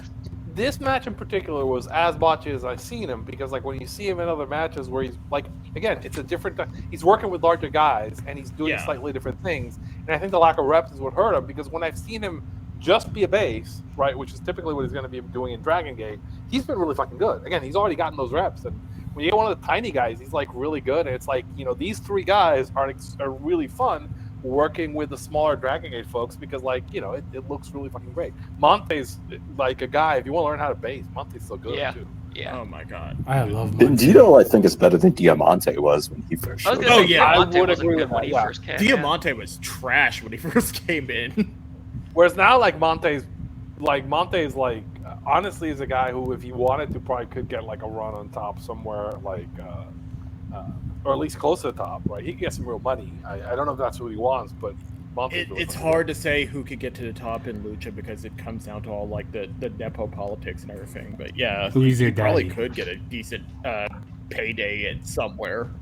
Yeah, we like if we're talking about politics, we're going to talk about like Flamita being on the run from the mob, or Look, I guess I can share it now. Like I love that Flamita is back in Dragon Gate. And you know who else loves that Flamita is back in Dragon Gate? Flamita. This is the happiest and most complete he has felt in ages, and probably because he doesn't have to worry about Octagon offing him somewhere in Mexico. yeah. I do not know this story. What is going on with this? Well, I'm very so curious. one of the gimmicks that Flamita had was Octagon Jr., but the whole thing was that like Octagon was not happy that they gave him that gimmick. So it's a whole thing where he got blackballed in Mexico. Octagon would show up to like the press tours that AAA was With doing Hitman. for Flamita doing the Octagon Junior stuff, and just screaming his head off at him, showing up with cartel goons. Oh my god! Yeah, you know the guys At one from Breaking of them, Bad, those two brothers? He just straight up rips the mask off his. Face. At one of them, he actually does just rip the mask off of Flamita's head and starts calling him a fraud. That's nuts! Oh my But god! I mean, I had no idea. It's not really Octagon. It's not really Flamita's fault. It's more because the company Yeah. Conan. basically said they owned the gimmick, and so they wanted to put the gimmick on. Like, yeah. But then again, that he wasn't the guy who was. It's a whole fucking thing with the mask. I think Octagon And, wanted his son or effectively, nephew to be... Flamita's the guy. Flamita's the guy who was for a long time like the best worker who wasn't signed to a major promotion, in part for other reasons, right? Yeah. And so he's like, again, this tag is really fucking good, and it works. And I think they're gonna. I keep saying that they're gonna wind up. I think they're gonna wind up with Shun, but like we'll see. Right? No, I think that's actually the logical direction for it because like Shun's not pissed off. At least that Flamita and Bandito. The person that he would have to make amends with is Luis, Diamante, and that would help kind of resolve that lingering story. Right, and like again, they're kind of like they've already like this team. They already have the all white gear, and it's gonna like I think Shun's also heading towards like the all white Santo gear. That's gonna be kind of cool. Yeah. Shio Shun. He does keep saying he does keep making all the heaven allegories and There everything. you go. Yeah, which is a very lucha pilled. Like we're gonna break out the white gear. Like we're gonna get into like the main event, but I have theories around the main event. But like I'll hold until we get there. Flamita? One thing I will say about this match, after the second fall where Alpha Wolf came out of the ring and it seemed like he hurt his ribs or something off of whatever move Flamita gave him, I was kind of terrified. I'm like, oh my god, did this happen again with Flamita? Like, not that I think Flamita is some unsafe worker or anything, but it's just like, it stinks. Things keep happening. Thankfully, I think Alpha Wolf is fine. Yeah, I think they were fine. So. Yeah, they're just I think again, it comes out to I think that like you're gonna see a lot more of the lucha guys work taking dates in Japan simply because I think the ecosystem WWE kind of like unintended effects is gonna like lead to a lot of these guys taking bookings because of like they're like shutting off the ecosystem, right? Which they're supposed to kill Mexico. No, what's going to end up happening is you're going to see a lot more of the indie guys be reluctant to take a AAA hit because if they don't think they can actually get a date with WWE, then like you don't want to be locked into just AAA. God, there's so much we could talk about with how WWE is handling the AAA stuff, but I feel like every other thing they announce with it is just It's like, No, wow, we're gonna- congratulations on handing I have a CMLL whole- another win. You know, I have a whole thing, like, and you probably know about this. I'm gonna have a whole thing with like WWE and their PR and the whole thing with the streaming. We'll get into that if we have some time. But let's finish out the show, right? Yeah. let's talk my about God. Dragon Gate. What Yeah. we're actually here for. I just What, want you to guys say, don't think The Undertaker understands Lucha? I don't think the Undertaker understands how investments work, and that's why he's on Big Brother Weirdly enough, India. I think the Undertaker does. Yeah, well, I'll Yeah. trust Big Ginge with his judgments on what to There we do go. in Mexico. I gotta say, Flamita is so happy he was in a random Hong Kong indie at the same time the Dragon Gate people were there, and I think that's how they all connected, and that's how he got brought back to the fold, because he was out in the world just drifting, and just happened to be this Hong Kong at the same time they were, and that's a funny story for me. I also think that Los Golpeadores. I'm so Well, I think glad it happened. he also like. I'm also happy that Los Somebody's mowing their Golpeadores lawn on- are not signed anywhere right now. But if I was a Tony Khan, and if I needed a pair of luchador brothers to bring in who have cool masks, who know how to work the American style, who know how to work the Japanese style, and who know how to work lucha, who are not affiliated with AAA, who can work Arena Mexico, and are jacked. who are jacked, and who are also affiliated with Bandido and Rush because of they working in the Crash. I actually watched Los Golpeadores work Crash like in 2019, and they were excellent back then, and they're still like in their 20s. Like I think Dragon Bane is like I think Yeah, I they're was like gonna say, they're 25, still super young. 26 They're or like something. 27.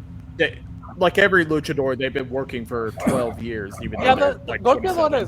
Golpeadores are like my running thing is I keep telling them at 1TK to just give away ROH, and Golpeadores are like a perfect ROH tag. You just put them on ROH and have them kind of fill, and they've got the. I it's like, think they have a higher ceiling than that, man. I think they could be one of the top tag teams in the world if you develop them right. You get them working with teams like the Young Bucks and really structuring their matches like that. I think they're so talented. Yeah. But in the interim, having a team like that in ROH would be so sick. I'm saying I actually have I think that ROH has actually gotten better the last few times. That's like Yeah, I me think that, too, like, actually. I think that, It's like, kind of just a lucha show now. Yeah. If TK just give that show away to like find a broadcast partner, give it to them cheap, and you just want to get it out there, and then like flood it with like lucha people, like get some of the female part, like get more of the lucha guys in. Make it AEW Super Astros. Right. There we go. Give it to offer it to Telemundo. Just I'm- say it to like Telemundo if like NBC's really fighting with like just put it on somewhere where like That would be so you can cool. do that, because now you have like Hechicero and you've got like Bandido and you've got all Mystical. these like flying tags coming in and you get a lot. It's logical. It would work, but like he just has to like just your ability, Tony. Just give it away. Just give it away at cost. Like don't even like ask for a deal for that. I mean, Like, the only thing holding Tony back is that he does want to keep the pretense of running AEW like a business, but he eventually push is going to come to shove with that. Like WWE, I feel like is going to eventually poke the bear too many times, and he is going to remind him, "I have more money than you." let's not get into that, because I think like we people have gotten talked into the whole like WWE's come out and sold people a bill of bullshit, and people keep buying it. Oh, we're gonna kill and then like you actually look at like, oh, they say they're gonna kill them, and you actually look and like WWE said they were gonna come out and get 3 wins, and they came out and got 3 losses. We'll get into that. Like we're like, oh, they lost the broadcast deal. Oh, like they pissed off NBC. Oh, wait a second, they're going into a stream that nobody has. Like, The NBC deal is so fascinating to me because they're trying to hide the fact that NBC just was like, yeah, we're fine giving away with you leaving your contract early. It doesn't mean anything to us. Right, and then like USA basically like they were saying like, oh, USA like they weren't paying for the 3rd hour of SmackDown, but like okay, they could have said yes. Like the 3rd hour of SmackDown was performing better than like basically everything in broadcast at 10 p.m. And USA passed on bringing it up because they can't fucking afford it. Because the new company is a company of poors, like essentially NBC splitting. It's a poor company. They don't have any money. And then like I'm convinced that like Sunday's main event, which is announced for Peacock, Like supposedly they did this deal with Peacock, they said multi-year deal. They didn't put a money number, so they didn't say how many years. They didn't say how much money it was. It was just a point saying like, oh, we have a deal. So I actually kind of think that like it's real possible that they're just going to want to shift that senior retirement show to ESPN because that's their new broadcast partner who actually does need a fucking show and isn't trying to kick them off the. I mean, they're already getting into a piss. They were already getting into a pissing contest with Z Retirement because they wanted to do it as on the pay-per-view to counter World's End, and NBC was like, no, we want that for Saturday night's main event, you motherfuckers. Well, I mean, here's the thing, like, so people who are like, since I'm getting into it apparently, people who are not familiar with it, NBC is splitting, right? So NBC Universal is splitting off their brand, which is a bunch of companies are doing this in media, which is they're splitting off their their cable channels were shit,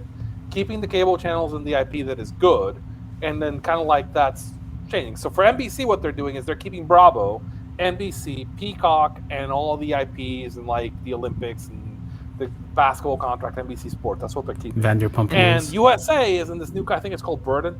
I think it's called Burden. So like, it's all the shitty cable companies, and they don't have any money, right? So effectively, what I believe has happened is essentially that like NBC doesn't want any fucking part of the SmackDown contract. They don't want SmackDown because it's now on USA, but they also can't pay for the third hour of SmackDown, which is a bonus, so they did that. And they don't want Saturday night's main events because it's not drawing, and they don't want to fucking pay for it, and they don't want wrestling. Like, whoever the leadership is doesn't want wrestling on. Comcast doesn't want it. So, effectively, they came in this whole thing, and they're like, oh, we're going to kill AEW because we're going to do all this media blitz, and we're going to be on every company, and they're dead. And they basically got into Dave's ear and into everybody's ear about that. It's a line of bullshit because, essentially, it looks like the NBC contract is cooked, right? They're not going to be with NBC. And then they said, oh, we're going to put the PLEs on ESPN. So we went through that thing with ESPN, right? So I have ESPN Plus, and I have ESPN Linear, right? So I pay for that. I don't have access to the ESPN. It's called the ESPN Ultimate tier, right? So essentially, I'm a cable subscriber who pays for ESPN and has access to the streaming, but I don't have access to WWE pay-per-view. And the only way I'm going to have access to WWE pay-per-view is I have to go out and get the more expensive version of the Hulu, ESPN, and Disney bundle, which is like $30 a month. Or I have to go and specifically get just ESPN Ultimate, which is also $30 a month. Oh, and that doesn't come with Sorry, with NFL. And like, so if I want the NFL, which is the selling point on this is you get NFL Red Zone. NFL Red Zone is $40 a month, right? Yeah. And if I get NFL Red Zone, this is if I get it through ESPN, I get WWE PLEs and NFL Red Zone for $40 a month. But wait, I can get NFL Red Zone for $15 a month from the NFL. It's really making the track. Sorry. So who in the just going through it? Who in the fuck is gonna like go out and pay this money to get WWE PLEs and even gonna know so this WrestlePalooza thing is gonna come out and nobody's gonna fucking have access to it, right? Because it's the streamer that nobody has access to. Nobody's gonna want the fucking packages. They're not even clear, and the verticals are not even there. When I say the verticals like the little tab. So like if you're a Disney Plus subscriber who has the ESPN Ultimate thing, you're not going to get a vertical for WWE. And somebody was telling me that if you go outside the US, you will get a vertical for AEW, right? Because Disney Plus is on AEW in some countries. And in those countries, AEW has a vertical on Disney Plus, right? Yeah. But WWE doesn't. So this is just, I'm like, fuck, right? Yeah. It's really making the Dragon Gate network price point seem very reasonable. Yeah. All these all this stuff is relatively comparatively is very cheap. Like who the fuck is and again, you're just getting the pay-per-view for WWE. You're not getting any you're just getting that for $40. I definitely if you want you have to wait for Netflix.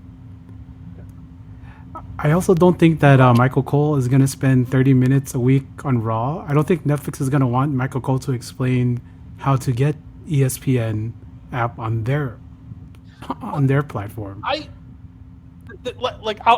make this point. The reason this NBC deal is fascinating to me is I used to be I was with General Electric when they owned Comcast and NBC, right? Mm-hmm. So I was an executive for GE, so I know how these people fucking operate.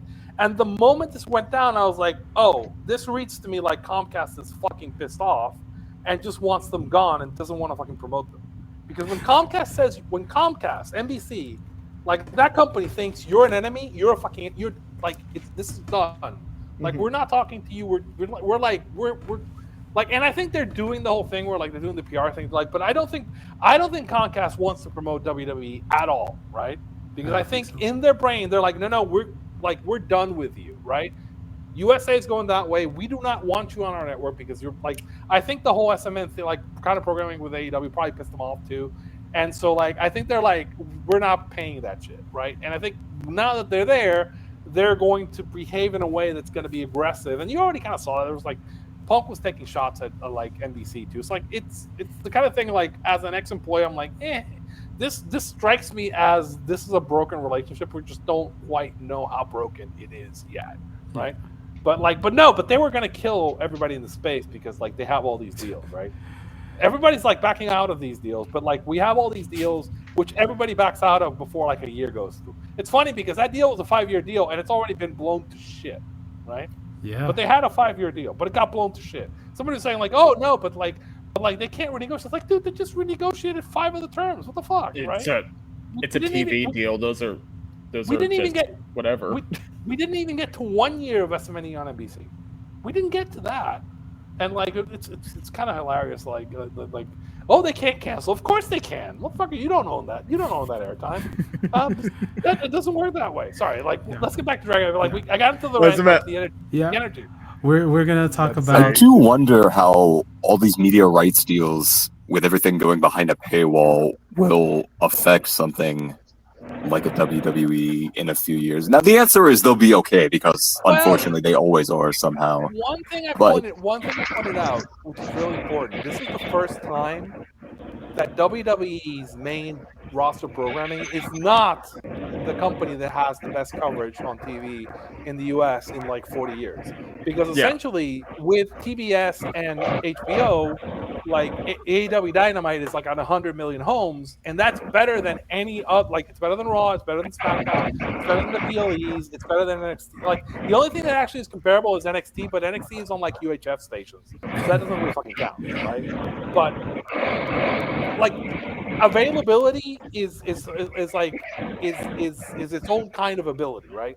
So having something be available for you to see is kind of really important. If you put things behind a paywall, long term is gonna fuck you up. This is what killed boxing, right? So like we have history of like smart sports want to like put the game in front of everybody. The NFL in their contracts always wants to make sure that you have access to the Sunday games, right? NFL's been offered to take their shit to pay-per-view multiple times, and they refuse.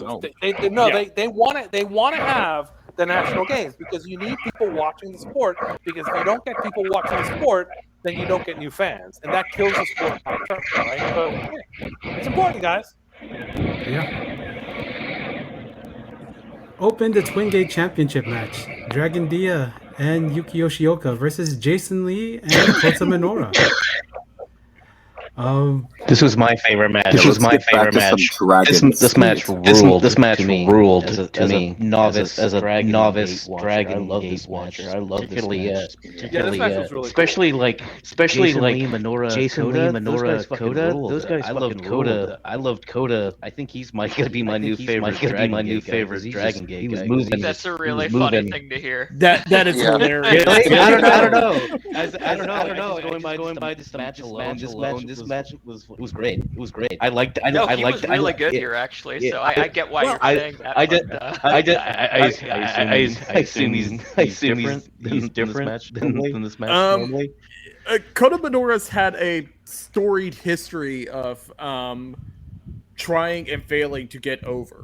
It's worked with me.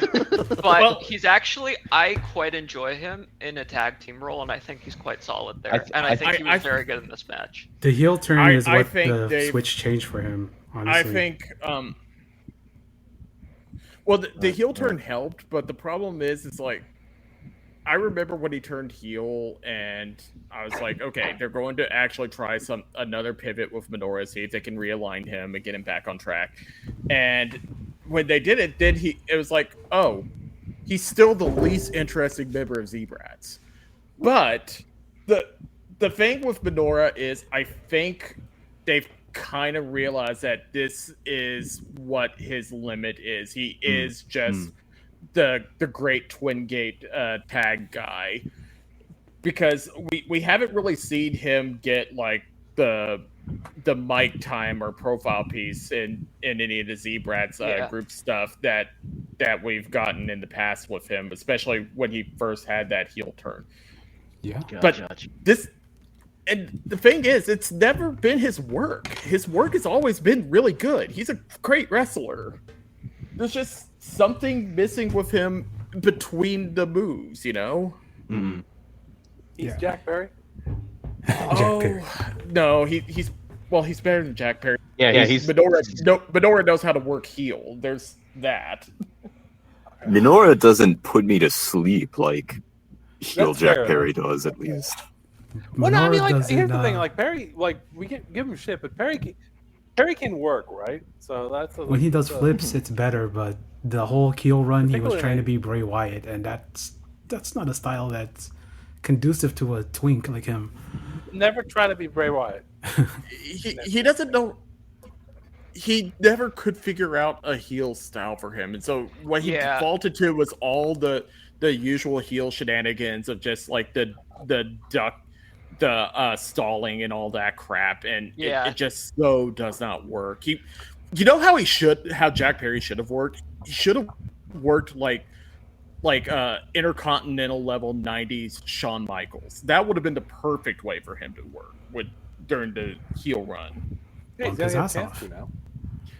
He should have got fat like 94 Shawn Michaels. But yeah, Minoru's a really good.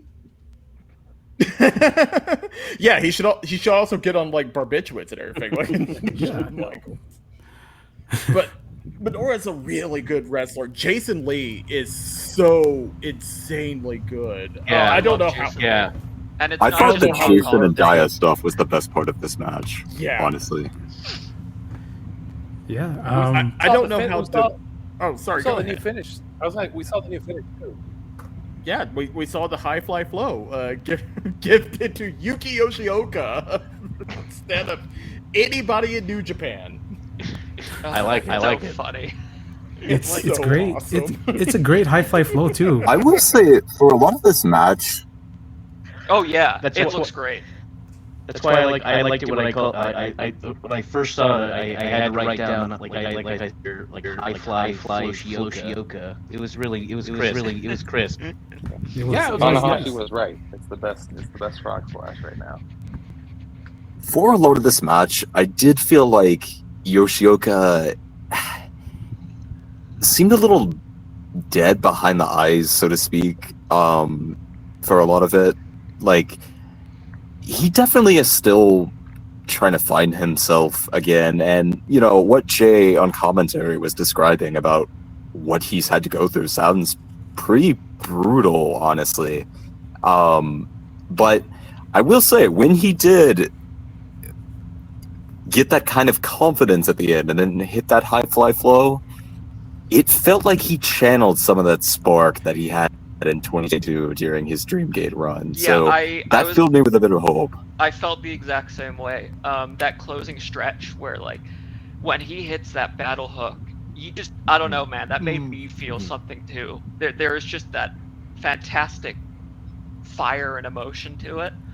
And I still think, just like because of what happened to him, the comeback to fully get back to where he used to be it's a long-term thing. But I think it's going to, he will get there eventually, and I'm pretty confident in that now. I feel like he needs some high energy. Give him a title match soon. I don't think he's. I think. All right. I mean, I was going to save it for when we talked about the main event, but I could see Yoshioka being the long-term destination for the Dreamgate. Like, I think that's a possibility for sure. Like the whole point of this of the reunited D Courage run that he's on with Daya is to kind of help safely rehab him and get him refocused. But he is, as soon as they feel comfortable with the fact that he's found himself again, they're for sure gonna get him back into Dreamgate. Yeah, I was Go find yourself. I was wondering whether Well, no, but I was wondering whether you basically throw him in with Kikuta to but Kikuta's beating him, right? So like, do you throw him into like a failed title challenge now, or is that kind of like derailing his comeback? I think that derailed him. I think you should get his ass kicked first. Personally, That's what I'm thinking. It's like maybe they go in and like show don't tell. Get him on screen and like have him kind of like fail. I would say that if Kikuta wasn't responsible for taking his hair, like that's what. Oh, that's down to. Yeah. Well, yeah. but that's the heat, man. Yeah, I don't know, man. I think doing it in singles is a little different. I think it will work. I think it could work, I should say. They should make it an Apuestas match. To get there, maybe you get him like, you give him like the opportunity, but he's not ready for it. Because like we're gonna get into like with the title match, because I think that was kind of the theme of the title match, which is like it was one of these things where like they were clearly telling the story that like wasn't ready to beat this guy, right? But we'll get there. We'll get there. But the one thing I'll say is, if you do that with Yoshioka, you know where my mind's going to immediately go with it? It's going to go to, oh God, they're going to actually do it with Daya. Daya has lost so much in the last year. Since, like so much. Yeah, but Daya. Like, I don't buy him. Daya is. No, I think their fan base is so behind Daya though, and at Final Gate, I think Final Gate was the test to see if people could buy into Dragon Daya as being a Dream Gate guy, and I think people really bought it. Oh, and this is the one I gotta push back on. I don't think Daya is a Dream Gate guy. I just don't see it. I bought it at Final Gate. Been a long time, and there's just a lot of guys that have rose up. I think the problem is there's just so many other guys who I would rather see in that spot. Yeah. I also think this promotion still cares about size a little bit to a certain degree. Obviously, it's a junior heavyweight promotion, but for the champ has to look like the champ. No, that's kind of. Right? But the thing with Daya is I don't think Daya ever has to be a real long-term thing with them. But once again, it's a case where Dragon Gate is currently in a spoil of riches. There's like 6 different guys that I could put that Dream Gate belt on and be very happy with at the moment. Again, I think like given the story of the kind of the title match, I think what you're looking for people who can challenge and fail. Right, where like the story can be, you can spin it off. Like I don't think you're in a hurry to move the title off. Oh, we're not. Like no, essentially you want. I think like having him squash, and I mean competitive squashes, but like having guys who just no, I guess pretty like a 15-minute match, but it's fairly one-sided. Yeah, that's exactly kind of beating the shit out of them and being dominant. I guess we could get right into like the main event since we keep talking about. Open the Dream Gate Championship match. Madoka Takota versus Shun Skywalker. Or one thing. So I'm gonna lay out a little bit what I felt in this match was that the way this was worked was that trying to beat Kikuta while being a tweener, not really being. He wasn't fully face. He wasn't fully heel, and that hurt him. Like in the match, you could see that not being indecisive in the way he wanted to work wasn't working because Kikuta was too good for him to win. For him to beat him without being kind of like a full face, but he's not there yet. So essentially, like it was an effective story because like. You're essentially saying that like Kikuta's too good for him, Shun as is, and Shun, like to quote Ed, needs to go find himself still to like actually like come back and try. Well, you know who else this hurt with? It hurt the crowd for a while in this match, because they couldn't tell what they were supposed to be getting out of it. It was a very rare heel match. They were baby facing Shun in parts of the match. But it was very purposeful that they did not want to get Shun to full babyface, and I don't. Oh, Think they're yeah. gonna, like I think Shun's not going to be full babyface until they win the tag titles. I think that's kind of the way it's going to play out. And this whole journey for him is he's basically has to find his babyface persona. Like that's going to be the whole kind of progression. And it's very well set up in the match because like there's points where he is working, where he does go to that, and it does actually he starts getting ahead, and then the whole interference thing happens, and like the match really was. It was a very story-heavy match, so which I do think hurt the crowd. It kind of was a necessary evil to book it like this. Yeah, I don't know if I agree with it being necessary to do that. There's a great spot. There's a great spot at the end of that match where like they're working, and Shun does a super athletic spot, right? Like where he basically bounces off the rope. He basically like jumps. Yeah, that last off the rope. Yes, the 30 seconds where we get face Shun Skywalker. Yeah, that's what I'm saying. Like, there's a moment where he goes full, yeah. but it isn't enough, and that's a story that's being told. And I appreciate that it's a long-term story, and that like that was the outcome that was the correct outcome, right? And I understand where they want to go with it. This is why the game was short run. They want to. There's a story they want to tell with him and Omar, and I get it, right? So, and I appreciate it. But like again, the compliments of the story is like now you've got Kikuta as a monster, and you just simply like nobody should beat Kikuta at this point, right? Because he's set up as this. He's the next level. People have to kind of like bring it up to beat him, and there should be people who are like going at him who just are not going to succeed, right? I think that's kind of like the story that's being set up now. Correct me if I'm wrong. We were talking. Yeah, I think that's definitely a direction they're going. We were talking on Shingo Takagi earlier.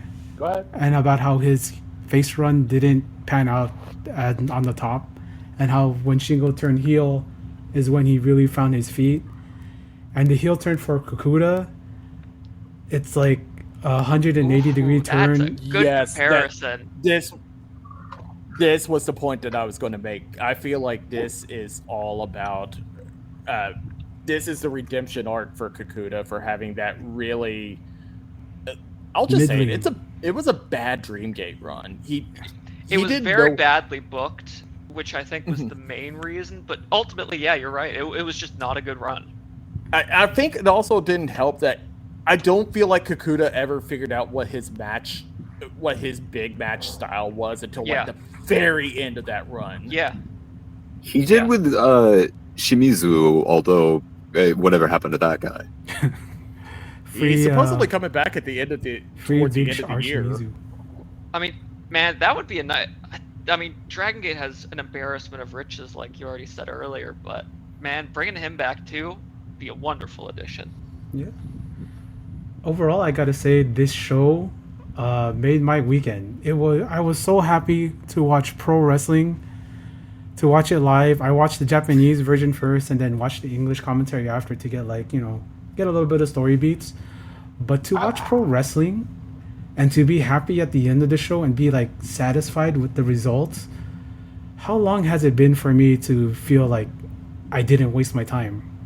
And the last time it felt like that was Kobe World. Most consistent. Yeah, go ahead. Yeah, I'm gonna say the most consistent experience to watch show. It's Dragon Gate, CMML, Stardom probably, and like I would say AEW pay-per-views. Right, these are the things that like I know that like this is gonna rule. And I think like random Dragon Gate shows, you can just sit there and like turn off your brain, and you're gonna have some good matches. But this was like really like, as I said, like every match had really good workers. A lot of them had really good young talent, and there's kind of they're going somewhere, right? So like there's a goal. You feel like your investment in this company is paid off, right? Yeah, it's good. The thing I was going to note about it is like this isn't the best Dragon Gate show of the year. This is not going to be in like my top 20 pay-per-views of the year, but this was such an easy and fun show to watch, and that's always the experience I have with every Dragon Gate, like Korakuen and all their major shows. They're always like I could just throw them on, and time passes by so quick, and I'm always happy with it. Yeah. Yeah, I think the main event was worked at too like glacial of a pace to call it some kind of great show. But I think Shun did pretty masterful job of getting sympathy from the crowd without completely changing his character. I think Kikuta winning was the right choice, and going forward, I honestly think the Shun Skywalker like slow face turn is by far the most interesting storyline in wrestling right now. I can't think of anything honestly that comes close. Yeah. Mhm. And I Well- like the fact that they're taking their time with it, and they're clearly not just going to say one day, oh, he's a face now. They are Yeah. doing this gradually, and it's a long-term process, and he's probably going to have to basically confront the demons of his past and all the mistakes he made and all the people he wronged, and he's going to have to deal with those in some way. And I think that's super interesting.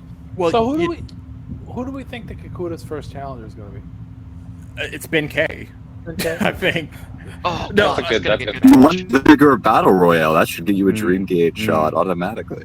Yeah, exactly. It's still No, love and but peace. my- There you go. my two thoughts on that are, one, I think Shun's been the best storyline in wrestling for a couple of years now for me. The saga of Shun Skywalker has been so incredibly entertaining to follow with all of its twists and turns. And for most of this time, he's not even really been the Dreamgate champion, but he still feels like the main character of the show. Yeah. And the other thing I was going to note is I kind of think what they're doing with Shun is what they may have been wanting to do with Ada when Ada got thrown out of RED. Ooh.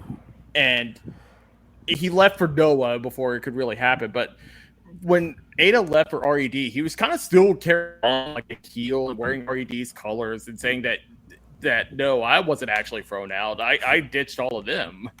And but he had one believer in him, in Yosuke Santa Maria, and I think like the eventual goal there was Yosuke was going to, through her love, bring Ada back to the light, and I think like Shun's going to have that same slow journey back to being the babyface. It's gonna be an interesting story to Yeah, I follow. think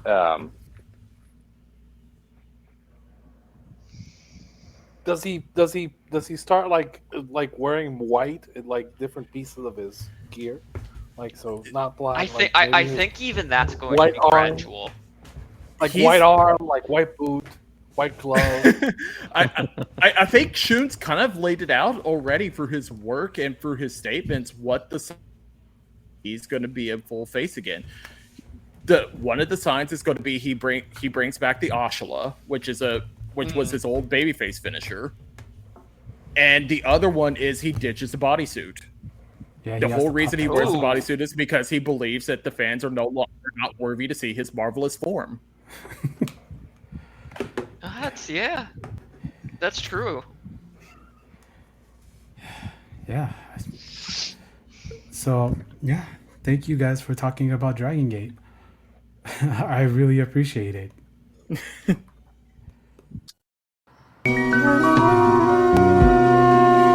Eat some blueberries in the morning, a little raw spinach. If you don't know nothing about me, you know I'm gon' get it. Sorry, love, don't take this personal, but we just so different. You can keep the diamonds and designer that just came with it. Boss shit, this that drinking coffee, take a walk shit. Doing push-ups at my loft shit. Check it out. Woke up, made a quick breakfast, then I smashed out. Ocean Beach, top down. Check it out. Move like a beast do. Hope in my orange juice. Air purifiers in my crib. Help me sleep. Thank you for joining us about talking Dragon Gate for almost 2 hours, and I'm so happy that we did. We are also going to cover another show that happened over the weekend, the G1 Finals. My favorite wrestler of all time, you might know him as Takaaki Watanabe, but he's more known as Evil, protecting his home, his promotion, his country even, New Japan Pro Wrestling, versus the evil American invader, that AEW DDT trash. Protecting his Damn. country?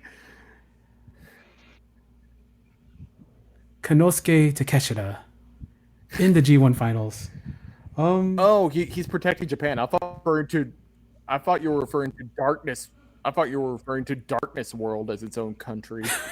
I mean, you know, I play Street Fighter. Darkness World sounds like it could be where Shadowloo roams, or it could be where the Orochis from, you know, SNK and King of Fighters all come from. But this was a match I enjoyed for my own perverse purposes. That's what we're gonna get. Because I did like how the crowd was, I think a couple of people said it was 60-40, 70-30 for Evil, cheering Evil on, because as has been talked about, Japanese promotion fans are fans of that particular Japanese promotion. So whenever outsiders come in, they have to be build that trust and rapport with the fan base if you're not of the company. So seeing Evil come in to triumphant cheers and and name calls, and it was just funny to me. And what did you guys? And seeing Takeshita actually win the G1 was pretty cool. But you know, I digress. So I think one thing that's actually like really important to get into is that there's a big political thing going on with New Japan booking, right? And it's rumored, but like it seems very much like what TV Asahi wants and what Bushiroad wants, right? And what Tana wants and what Gato wants and whatever other interests want are not aligned, right? I mean, I think you know, Tony Khan basically would like, I think from his perspective is, you know, he would like the booker not to give him shit, which it does seem like the booker is giving him shit from Japan. If they're responding at all, because apparently most of the time he's just being left on red for. Right, there was a story that Brody King was supposed to work the G1, but New Japan never responded. So like effectively, you have to kind of like view it in that sense, and like honestly, what Gato did with Takeshita in the G1 feels like low-key sabotage in a way. Yeah, because that was... they told him to work. So here's the thing: we're gonna have you work heel with Rocky coming out. We're gonna have you talk about AEW. We're gonna have you sell the leg like a face, right? And we're gonna set you up in a position where like basically Evil's gonna get like. It's a very like it doesn't. It was if Gato wasn't trying to sabotage like Take as a face at the end, which is apparently what TV Asahi and Bushiroad wanted, then god damn did he like accidentally wind up with a perfect situation for doing it, right? Obviously you can't do it openly, but it feel like the room is working against the interest of like the people paying the bills for New Japan, right? And I think I think it gets to a deeper issue with like when somebody who's been a booker as long as Gato has for the company. This Gato is not a guy who's like linked to the training or anything else. Gato basically like has his guys he knows, and he's gonna keep pushing the guys he knows. So now he's in this situation where he's pushing these vets over these regular guys who he treats like punks because to him they're just fucking kids, right? And you know he's probably got like 3 different parties telling him like who the boss is, and nobody wants to eat a fucking pit to these like kids. And so we get to where we are with New Japan, right? Which is like they're all like outside, like basically they're all fucking geeks, right? And if you were going to do the Takeshita thing, right? Takeshita should not have been eating fucking pins to ELP, right? I would argue a lot of people shouldn't be eating pins. Well, no, but like the point is like, okay, so if we're gonna paint Takeshita as this guy who's coming in and he's like, if you listen to the promos, he's saving wrestling and he's dominant, like fine, then he should fucking beat all these fucking geeks because there is nobody like everybody in his fucking wing, like in his B block, they're fucking all geeks, right? The only guy who should who should be in the conversation with him is fucking Zach. Right, who's the champ, and he beat him anyway, so you shouldn't have been losing to anybody else. Like, just book him dominant. You've done that shit before, right? Maybe somebody steals a pin or something, but like, you should have just booked him dominant, and, like, not do the leg thing, and then, I mean, yeah, you probably would have gotten this result, but like, the crowd would have been much more heated if you'd done that, and it sets you up much better for like what you want to do. You set him up as a dominant face, and then you kind of like have him kind of like shed all the heel aspects as he works into being babyface, right? Because again, if it's what TV Asahi wants and it was the Bushiroad wants, they want you to push this guy, right? And if they want you to push this guy, that sounds like they're gonna pony up to pay for his dates in 2026. Then what the fuck are you doing?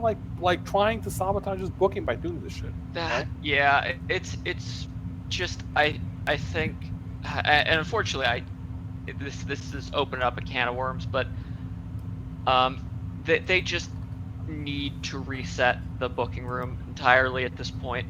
They need to realign so that everyone's on the same page, like you said, so that you don't have the booking office, working against the executives and Bushiroad and TV Asahi and all of that. Because otherwise, stuff like this is just going to keep happening, and it's never going to get better. And I mean, it comes down to this. Like, if you think about it, we did this exercise where we went through all the guys who were coming in, who came in to be stars, and like somebody, like I think it was Bigler, was telling me, like, Naito did not get pushed for Kid. Fucking Naito came in. Yeah, he came in a fucking tag, but within his first year, he pinned the champ, and he did a draw with Tanahashi in the fucking G1. So this is within 12 months of the fucking company. Like, so Naito, who supposedly did not get a push, and he failed in his first go-around, he got the rocket. If you look at it, he got the rocket his first year. And none of these Reiwa boys have gotten anything close to that shit. Well, here's the problem, though, you have with the Reiwa boys. Who in the hell is there at this point for them to get the rocket? Like, there's guys on there that I felt, comparatively speaking, they got pretty good G1s, but the problem is there's just no one to beat. They've only got Zack Sabre Jr., who, look, I know the British love ZSJ or whatever. I think he's a dork. He's not a top guy. Well, the British don't get it. The thing, I was the one who was pushing. I was one of the guys. Well, no, but I was the one who was pushing for Zack. One of the guys who was pushing, hey, let's try Zack on top, right? Here's the thing with Zack. Like, if you're going to put him on top and do this, the idea was to make him a dominant heel. He should have gone out and, like, bend a couple of these bets, like, make them fucking dab. And like have them do stretcher jobs. That's the way you fucking do it. Like, break some arms. Break some fucking arms. Because it's not just his wrestling though. It's how he carries himself. It's his really shit music. It's the package that's also a problem. When he went on the independent runs to fight Kid Bandit. Let me post IWGP loss. Let me highlight a problem. Let me highlight a problem with the way this shit is booked. Who got the last pin on Tetsuya Naito? Callum Newman. No, it was Jeff Cobb. Who got the last pin on Jeff Cobb? JC Mateo. Hiroshi LA Knight. Mm-hmm. No, Hiroshi Tanahashi got the last pin in New Japan on it. Like, here's the thing. If you go look at that show, like, so Oleg Boltin never beat Jeff Cobb, and Cobb beat him a couple times. And like, Boltin was on the same show that was Cobb's last show. Fucking just have him work and have Boltin beat Cobb dominantly. Like, you got to look out for, like, if these guys are going to be your stars and these guys are going to be your next main eventers, you got to give them these wins, particularly when people are fucking leaving.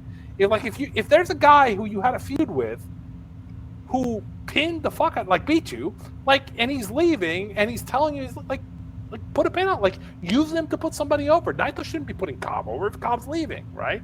Like, have him put, like, at worst, put Shingo over. He needs to be a vet. Put a vet over. Like, put Tsuji over, right? Especially like, because Shingo is one of the few veterans who's legitimate Ed could help putting over young guys at this point. I mean, but they've completely fucked it in the way they've used him, so his value is way lower than he has no value. And you know who else really has, like, little to no value at this point? Hiroshi Tanahashi. And it hurts me to say that. Tanahashi's one of my favorite wrestlers of all time. Might be my favorite wrestler of all time. I think Tanahashi's the best wrestler ever. So, like, I get you. Tanahashi having Cobb's last pin is kind of, what the fuck were you thinking? But here's the thing, though, with Tanahashi. Stretching out this retirement run like they have to try to squeeze every last little penny out of it, it's just really devalued him. I agree. None of these matches that they try to make seem important or special feel important or special. And I was going to say, I'm worried is they're going to have serious issues selling tickets for Wrestle Kingdom this year because his retirement match isn't going to feel nearly as big as it should. I was Unless joking that the best option that New Japan, the best thing that could happen to New Japan is all their booking falls through for Wrestle Kingdom main, and they need Tony to give them and Tony just give. Hello?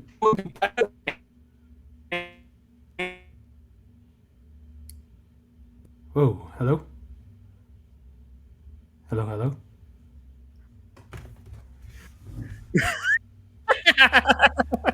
Okay. At least He's so You're not ready for the third chapter? Oh my god. So, if I guess at least we got a little bit drop offs, but I'm just gonna want to say this point. If I was gonna book somebody to fight Tanahashi at Wrestle Kingdom, it's gonna be Okada or Kenny or somebody in the. I think Takeshi is winning at Wrestle Kingdom and he's beating somebody, right? But the problem is like somebody is not anybody in the fucking locker room because we got Tanahashi probably booked to what, Naito, and then we got Sax working probably Wolf. So it can't be one of the Reiwas because they're a bunch of geeks. And I don't think that if Stevie Asahi likes him and they want to keep Takeshi around, they're not going to fucking pin him at Wrestle Kingdom. It'll be kind of like if your TV partner likes this guy and like the Reiwas are all geeks, why the fuck? I mean, maybe Tsuji, but like you haven't done the work to prep him so that like the TV partner goes like, yes, put it on Tsuji, right? That's my feel on this, right? I feel like if anybody should win the IWGP title before we go to Wrestle Kingdom, it should be the Rainmaker. That's the match to make for the main event of Wrestle Kingdom. We're just gonna go backwards. I think people are so married to the idea that Aaron Wolf is going to save this company and be the ace. And here's the thing. I'm pretty confident like he is taking this seriously and he understands wrestling. And I think he'll work. And by all accounts, I do think a lot of people outside of Japan underestimate how mainstream he actually is. But also, putting all your eggs in the Aaron Wolf basket is a bit dangerous because, and who the fuck is he gonna wrestle? Yeah, that's the thing. Well, like the point was, what if he stinks, or what if he doesn't have wrestling charisma? And also, you don't have like. You can make two guys. Also, you don't have to just wait on Aaron Wolf. You could still be doing something in the meantime. For him to wrestle Wolf, you could be making Yuya or Oiwa or whoever the fuck. The problem they I have think talented people. The problem I think is that Gato wants to make fucking Shota, and Shota sucks. Yes. Yeah. The Booker wants to make Shota, and he's treated Yota Tsuji like a mid-carder from the go. Right? Yeah. So effectively, you're in a situation where the booker doesn't want to push the guy you want him to push, and then he's burying the guy that TV Asahi is telling you that, like, no, this is the guy we like, who's apparently the gateway guy that they want. So at this point, you got to fire the booker. And this point, and honestly, I don't know, like, how good, like, if Okada hasn't been willing to step foot in New Japan in reason, I got to think he got to fight with a booker. Like, that doesn't sound like a good relationship. No. Right? Well, so the thing Ospreay didn't leave on good terms either.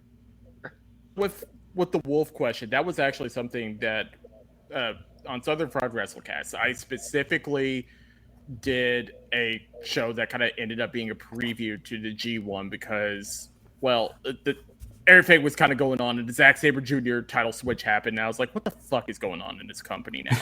But the Aaron Wolf's question is fascinating to me because you're right. They have put everything into this Aaron Wolf basket, and not once, and I'm even seeing it with the New Japan fans, nobody's really asking, but what if he fails? What do you do at that point?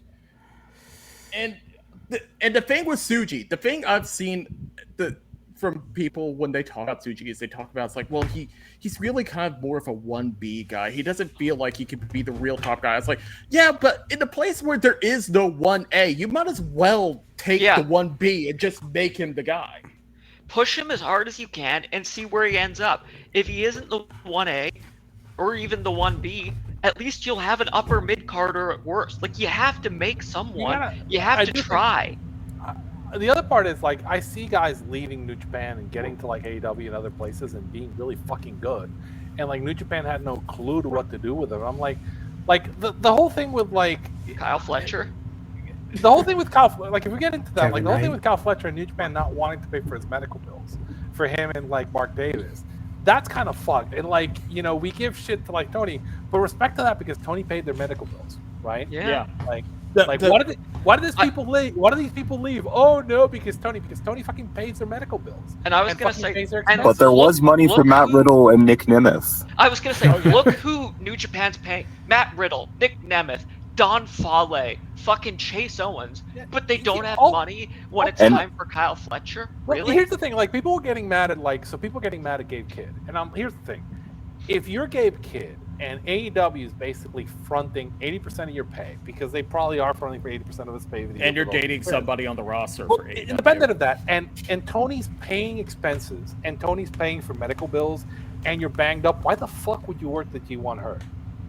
If you know from talking to people like Kyle Fletcher that if you get fucked up in the G1, there's a chance that they're not fucking going to pay your medical bills. So Smart. okay, like why would you like? How is what he's done not being the rational thing? Particularly if you think that you're probably going to get a contract with AEW. It's like I mean, if he's not perfectly healthy, then don't fucking work G1. And like he didn't come back to work for New Japan. Because AEW put him in a fucking.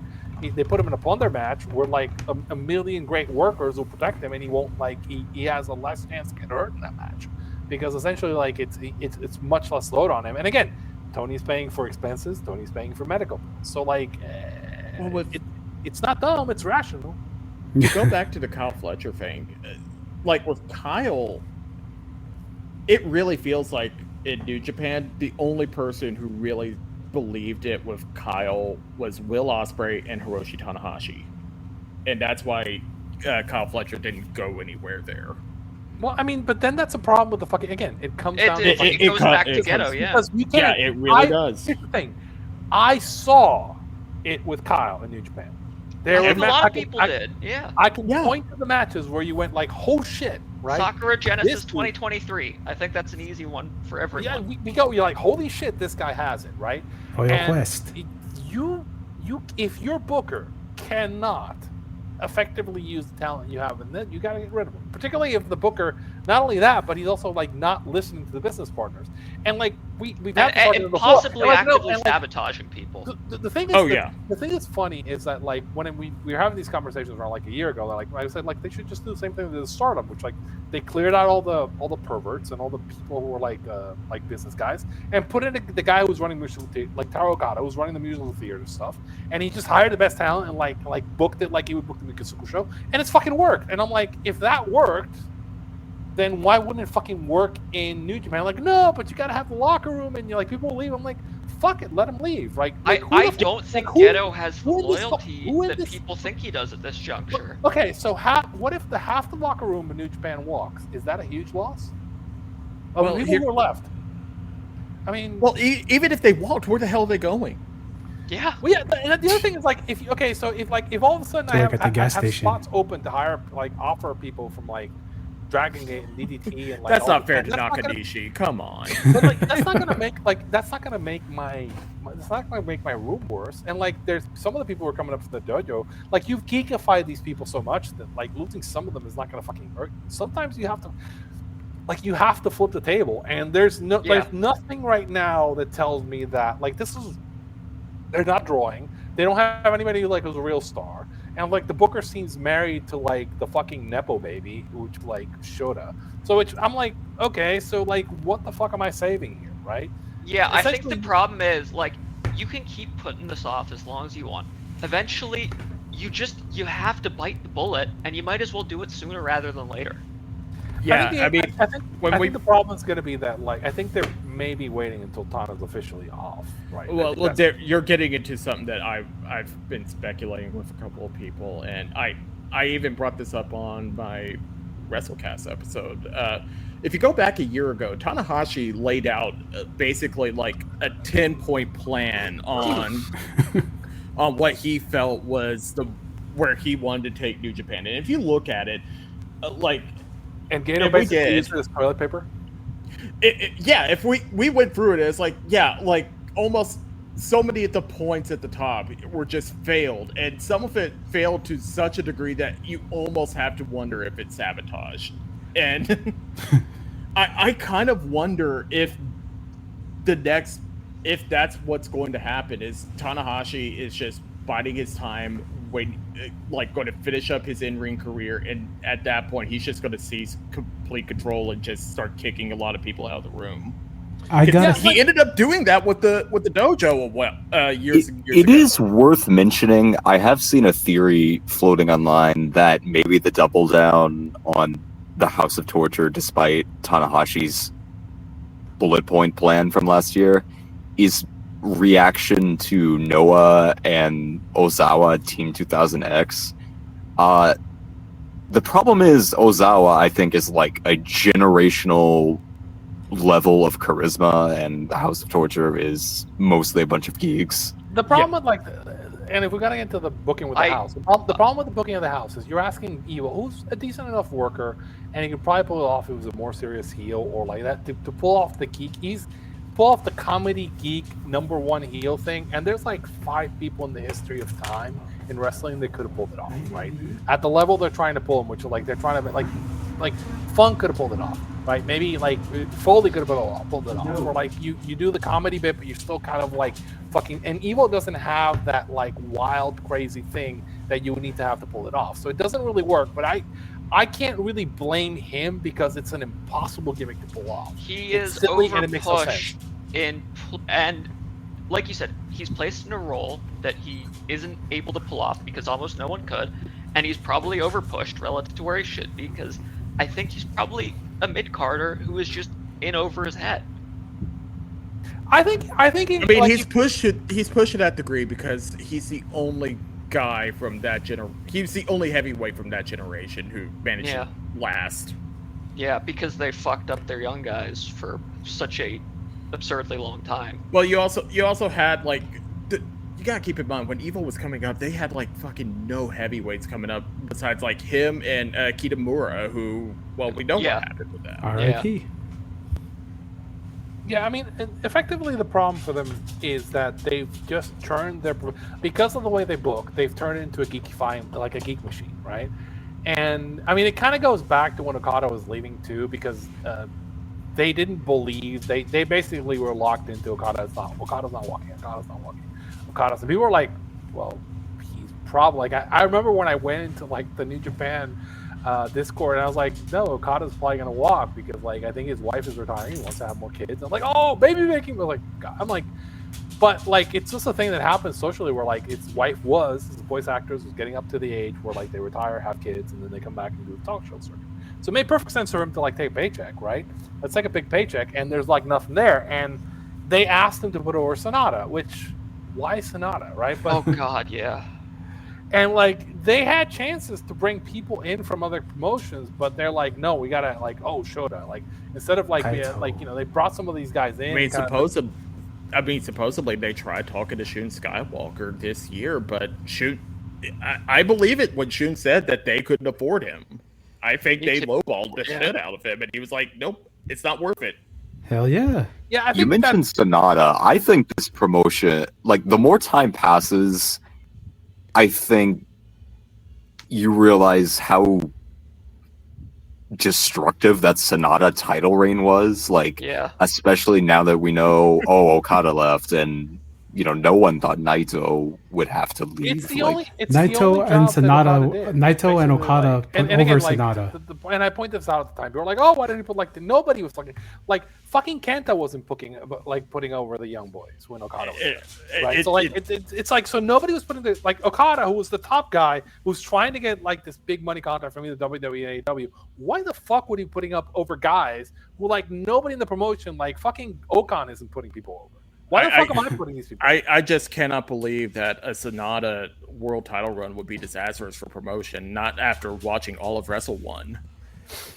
Not after just watching any match the dude's ever had when he's just clearly not it. But I gotta say though, his fashion this G1 was pretty on point, right?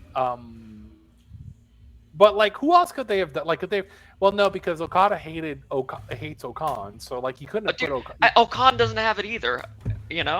We don't know. We don't know. Wait a second. We don't know. No, I agree with this. Okan doesn't have it. I've been waiting for years to see. He shows flashes of having something, and then he goes right back to all of his geek shit. If you push him like that in the UK, you could probably make it into somebody who could hold the title occasionally. You could do that. I don't want to watch a promotion where Okan's champion. Like, he's in the Sonata tier of just like, I don't think he's a good wrestler. Well, I like Sonata, and I like Great Okan. There's a certain style he works where he works really well. He can occasionally go within getting guys where he can do a little bit of catch wrestling. It can be fun, but like, that's so one-dimensional and limited. And if you want to be a world champion, you got to be able to work like a good match with a variety of opponents.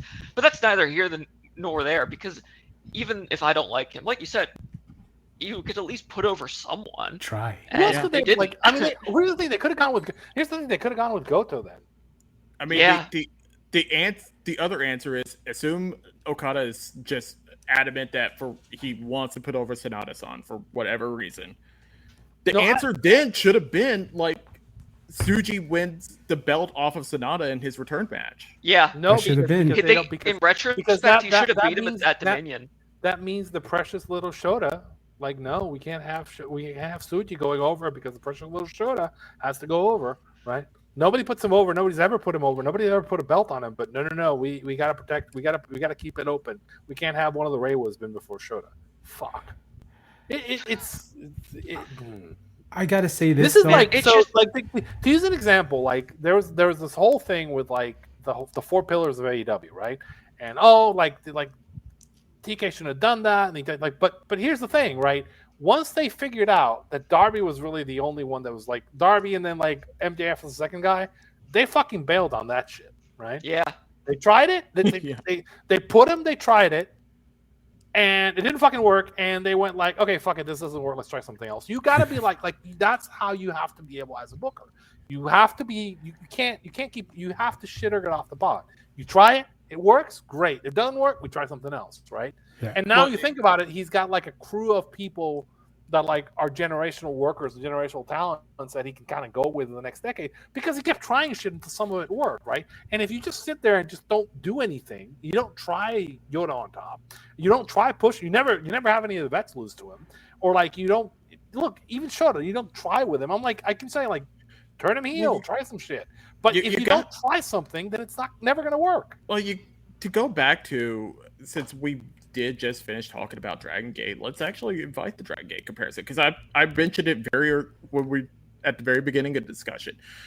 The big 6 of Dragon Gate for what was like their big golden period, Naruki Doi, BB Hulk, Yamato, Shingo, Masato Yoshino, and Akira Tozawa. None of them were hits off right out the gate either. Naito wasn't fucking hit. None of them were. Like they all, and a couple of them, like Doi had such a disastrous Dreamgate run that it took him years to even get back. Yeah, it took them all a decade to rebuild we just went themselves. To the Dragon Gate show, and one of the things that we said was like everybody. Yeah. There's a plan in place for everyone, right? You try some shit, it doesn't work. We try something slightly different, right? We reset it. Like the current Dragon Gate, we just said that his first run was shit. We think this is going to be better because they did some things where like they reworked this character, they worked on a different thing, put him with different people, and now you're trying something. Well, the thing with Umino, and I know it sucks to say this, is I think they believe what they did at New Japan Cup was the big change for him, except it's not been. One of the things I was actually realizing when I was thinking about Tsuji is like they have Tsuji come out dressed like a pudding mascot. Well, technically, that pudding mascot is the star of detective novels. I recently learned. I mean, I get it, right? I get that, right? But here's the thing, right? Somebody has to be the fucking adult in the room and say, okay, dude. Like, we're pushing you. You can do that occasionally, but we're pushing you, or if we want to push you as the top guy in the company, I can't have like this is like if like Hama was coming out dressed like the Pillsbury Doughboy, or the Kentucky Fried Chicken guy, Colonel Sanders. Hey, Nick Nemeth did that once, and it's worked out well for him. Yeah, it's like you have to like, if you this is the old Flair, Flair would talk about this when he did the Evolution guys, where he taught him how to dress, and he taught him how like get tailored clothes and like look a certain way. Like the luchadors all nailed this fucking thing, right? So the luchadors, the top guys, and it's like we talk about the luchadors in suits because the luchadors will go to a fucking sastre with a fucking tailor and get a good looking fucking suit and come out and look like a guy. I mean, they're wearing a fucking mask, but they'll look like a guy who can go and like into like a top tier news show and sit down and talk to the host, right? And having that ability to present these guys and like show them and not treat them like fucking geeks is kind of really important. Like, have a plan, treat it, and like this G1, there was a plan for it made absolutely no sense. Like, why is Yuya losing on the last night? Why? What possible benefit? Especially when I think it hurts so much because he had such an outstanding tournament too, and they booked him like shit. And because supposedly because he's got to suffer and he's got to pay. But like, fucker, no, push him, have him win. There's no value because Finley immediately lost in the next round. So what the fuck? You didn't gain anything. Just have him get to Take and have Take kind of like give him another star-making performance, and fucking like lose there, and that would have been much better use of everyone's time. And you would have like put Yuya at like and you also buried Oiwa, who was in like a bunch of like meaningful matches with him. Like, again, why? Like, why did you? And I guess it's probably doing a favor to Finley, but like, you're not going to push Finley, and Finley might leave, so you shouldn't be doing favors for him. You should be doing kind of like what you need to do to push Oiwa or Uemura, who one of them should have advanced, right? Yeah. Talking about presenting people like geeks, Uemura, to me, I think the work is there, or at least getting there. But the problem is, to me, he still has that just 5 guys like Sonata stink on him. Like, even though that unit doesn't exist anymore. It's kind of funny. Tassel's jacket is hilarious. Had for Yuya was like with. He just comes across a little bit like a geek, and I don't like this. Like, I'm a fundamentals guy as a gimmick. Okay. It just doesn't really give him an edge. Tweeted during the G1. So he tweeted at Joe Hendry, Joy Reunion. Think about that. What's up? Oh, geek shit. He could just stay mid card for life. Guys, maybe Ghetto had a point. No. Here's the thing. I think Uemura is a perfectly fine technical wrestler on the technical level. I have never seen it beyond that. I think he needs somebody to get some fire in him because he has no sizzle to that steak of his. He keeps trying to work. Let me finish.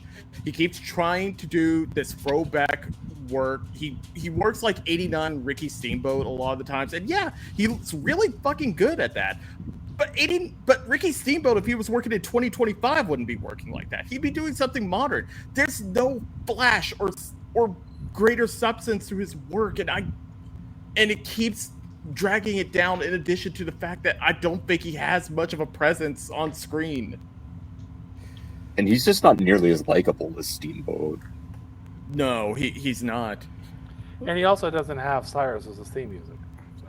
Yeah. There's a wrestler that I can People compare forget about him Steamboat. to. Steamboat had like the best theme, like the best like walkout music ever. It's just like you can't find video of it, but like he had the best walkout music ever. Yeah. I think again with him, it's the kind of thing like but there's enough there. Like as I said, like I was mentioning, when he was with Henry knew how to present him, right? Like he's a guy, push him and maybe send him a couple places to like pick up a couple of like styles. Maybe send him to Mexico for a bit. But like he and Oiwa actually, to me, are less geekified than the other 2 Reiwa boys. The other 3 main Reiwa boys. Yeah. Like, but again, if they stay there long enough, Gato's gonna fucking geekify. Oiwa, ever since he came back from Noah, he just doesn't have that same aura he had in Noah. Like Noah just feels like another guy. But in Noah, he felt like a big deal. He has no direction. They've given him nothing to do. They were saying him and Kaito were generational rivals. Same reason, like Kevin Knight looks like a completely different person working in AEW on TV. Like, and also be like, oh, they couldn't make this guy work. What the fuck? Oh, and also the other thing with I'm going to throw this out there with Oiwa. being lumped in with TMDK and having that geeky nickname, The Grip, that also does him no favors. Fuck that shit. Young punks grow old, baby. Yeah, I don't give a shit about Zack Sabre Jr.'s yearning to pretend that he's a punk rocker. Fuck that shit. Get that out here and give him a real name. Yeah, it'll be kind of funny. It's like, imagine, so given the OE, like if you take any of these other Railroad boys and send them to like Noah or send them to Dragon Gate, they'd probably be way better off. Be used better. Have a better plan. It's just, I do think it's the booking stupid is kind of at this point kind of undeniable because like, what the fuck? Again, I call back to like what they did with Takeshi. That was either sabotage or some of the dumbest booking I've ever seen in the G1, right? Like, why is the dominant like outsider heel selling his fucking leg and losing to what the fuck are you doing? Like, and again, why is Uemura losing and failing to advance? And like, why like all this stuff was like okay, so it's frustrating. Yeah. Anyway. It's good that they pushed actually a young guy though. As I said, they need to change the booking room. They need to kind of like change something, and they may need to reset the roster too because like you can't have another G1 like this where like basically everybody's just a fucking geek. Does that make sense? Yeah. It feels. It doesn't help. Kid got hurt. Goto got hurt, and that definitely hurt the movie.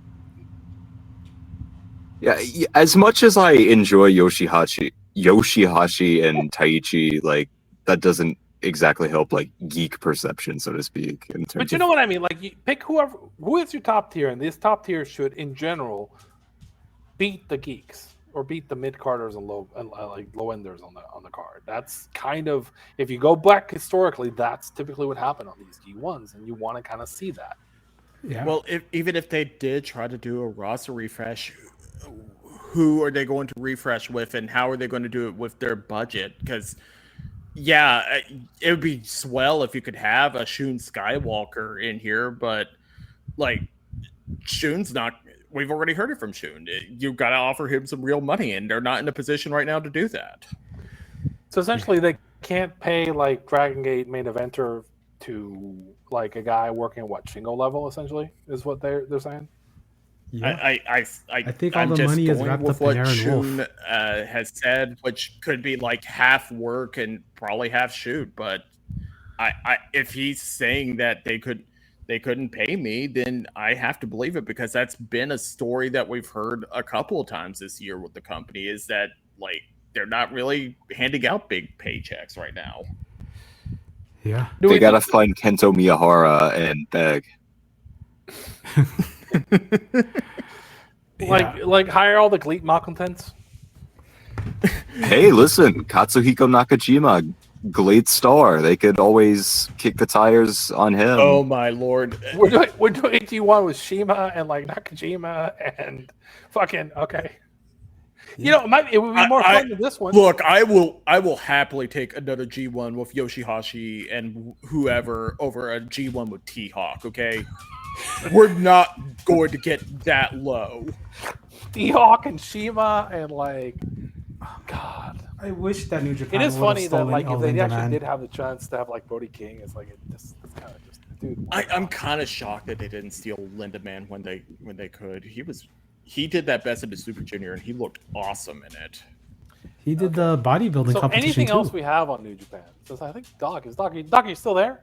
Yeah, like all I can say about this New Japan thing is look at the contrast we have between New Japan and Dragon Gate conversation. Anything else we have on New Japan?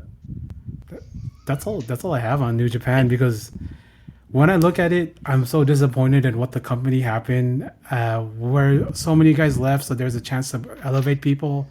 There's no elevation. We're kind of a state. It sounds like we don't have anything else on New Japan. Anything else we want to talk about, like for wrestling? So you kind of covered the WWE thing. There is Forbidden Door coming up, but whatever. We already covered the streaming thing for WWE. Yeah. But there is something I want to talk about with all of you guys, because, well, you know. MJF should not win the title. Hey, yeah, he shouldn't. But you know, you never know. You never know. because I talk about a lot of things with you guys, and one of the things. Doc, you there? Yeah. Oh, can you hear me? Hello. Yeah, I've been able to hear you the whole time. Okay, so one of the things I talked about with all of you guys is my love of anime. It's me. I can't hear him. That's weird. So I absolutely. What happened?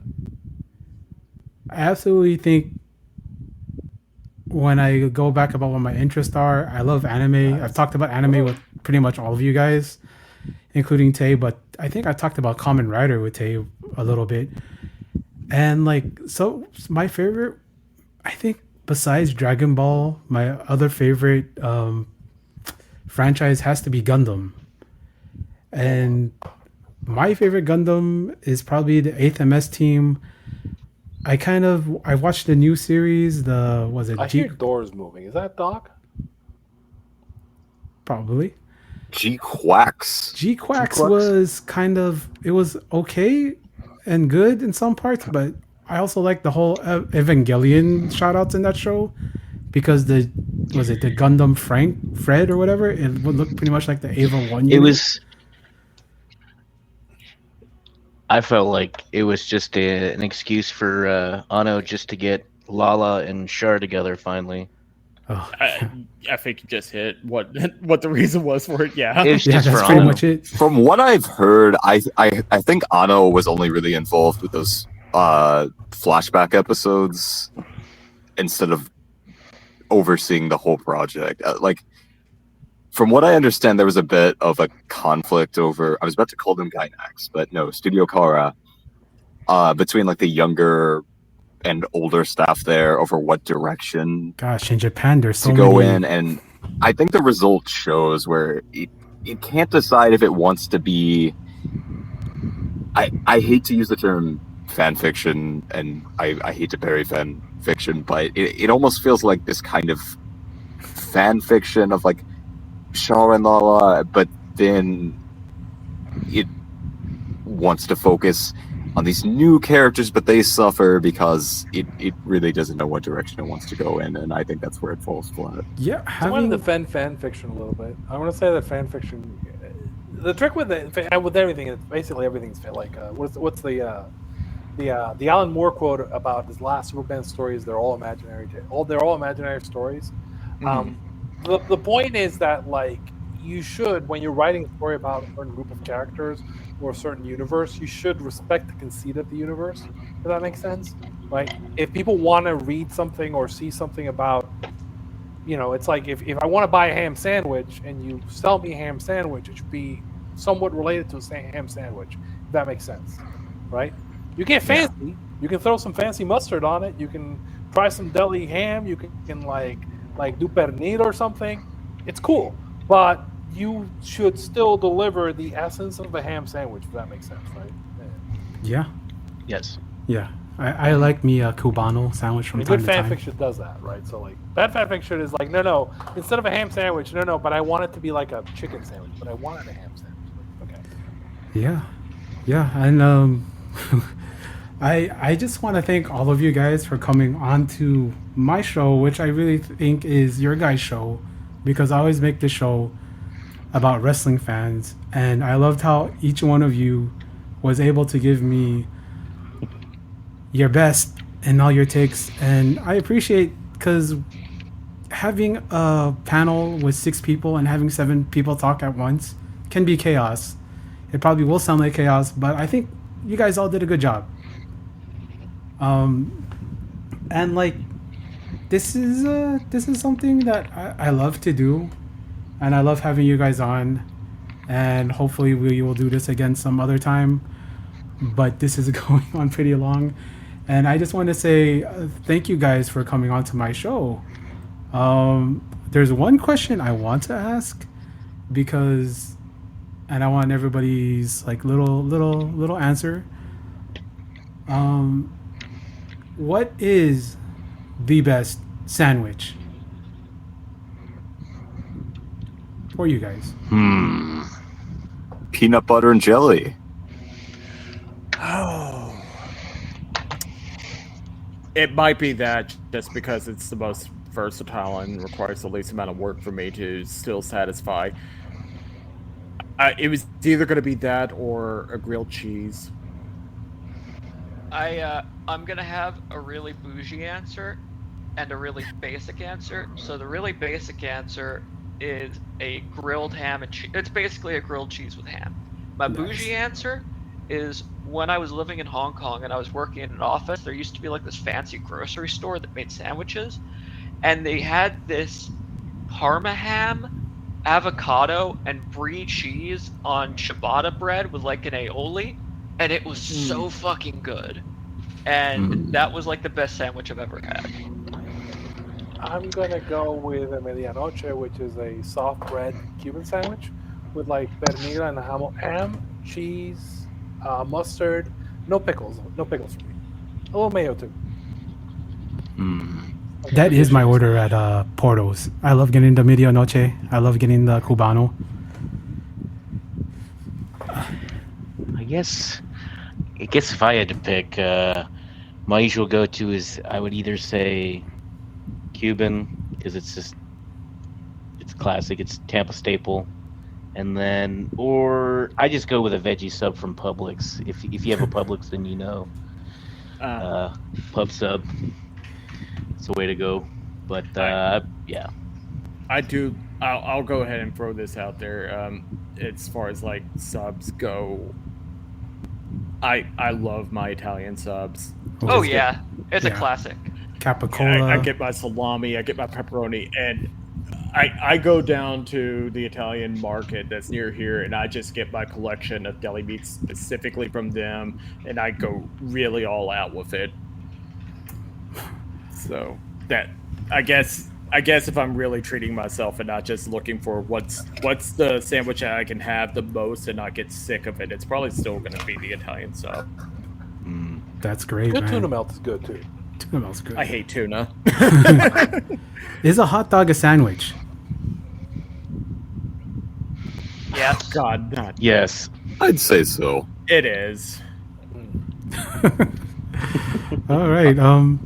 Going Is off. cereal soup? I'm not sure about that, but Not the way I have it. I never put milk on it. again, like, thank you guys for answering my questions. Thank you guys for reviewing Dragon Gate with me and going down this the love I have for Dragon Gate. I love sharing my love for Dragon Gate with all wrestling fans because it's good stuff. And I hope you guys go out there, go on to Dragon Gate, get the Dragon Gate network, Dragon Gate TV. It's way affordable right now. Especially, I think you'll get more bang for your buck from it. And if you don't want to do that, you can just go on YouTube, Gara TV, and they post all the greatest matches from Dragon Gate history. I mean, you're not wrong. Yeah. Listen, the yin is down. God damn it. It's true. Yeah. But I'm the just really main glad thing that we could have this New Japan therapy session because sometimes you just gotta let it out. Yeah. this grieving session of New Japan, yeah. What does everyone think is going to be the Wrestle Kingdom main event? Tanahashi versus Evil. Evil versus good evil. DDT versus Noah with Takeshita versus Zack Sabre. I think I it's thought you were going gonna to say be Zack Kenta. and Shota again. I I'm think it's terrified of it. I'm guessing Takeshita and Okada. I have this is my dark Takeshita horse. versus Okada would be fucking sick, but I just don't have any faith in that they're gonna do it. I don't think that's going to happen I in don't- I AEW think or the only- New Japan. I think the only thing Okada might show up for at Wrestle Kingdom is to play a part in Tanahashi's retirement. Yeah. And that would be it. Yeah. Okada is Dragon also George? an Aaron Wolf guy. I don't think Okada's coming back until Ghetto's gone. That's why like my pick is hopeful. My pick is Gato's gone. Okay, Maybe- I can believe in your hope, but my heart is a little too broken. Yeah, I honestly don't think Takeshita is losing in Wrestle Kingdom. I think he's winning. He's keeping it through Wrestle Kingdom. I don't think it makes no sense to me for them to crown someone when you're doing the whole Iron Wolf. There was a lot of things that made no sense to me in this G1 Yeah. war. That's perfectly fair. That's perfectly fair. Yeah. And Takeshita could be putting Taykzy over at the W. hey, you know, that's Okay. oh God, the state of what was my favorite company. But again, like, thank you guys for doing this with me. I know, like, I took a lot of your time, but again, I appreciate it. And yeah, hopefully this happens one day again. And I want to say, this is the prescription. We get smarkier, but we don't get snarkier. And please enjoy the product, enjoy yourselves, enjoy wrestling. Thank you.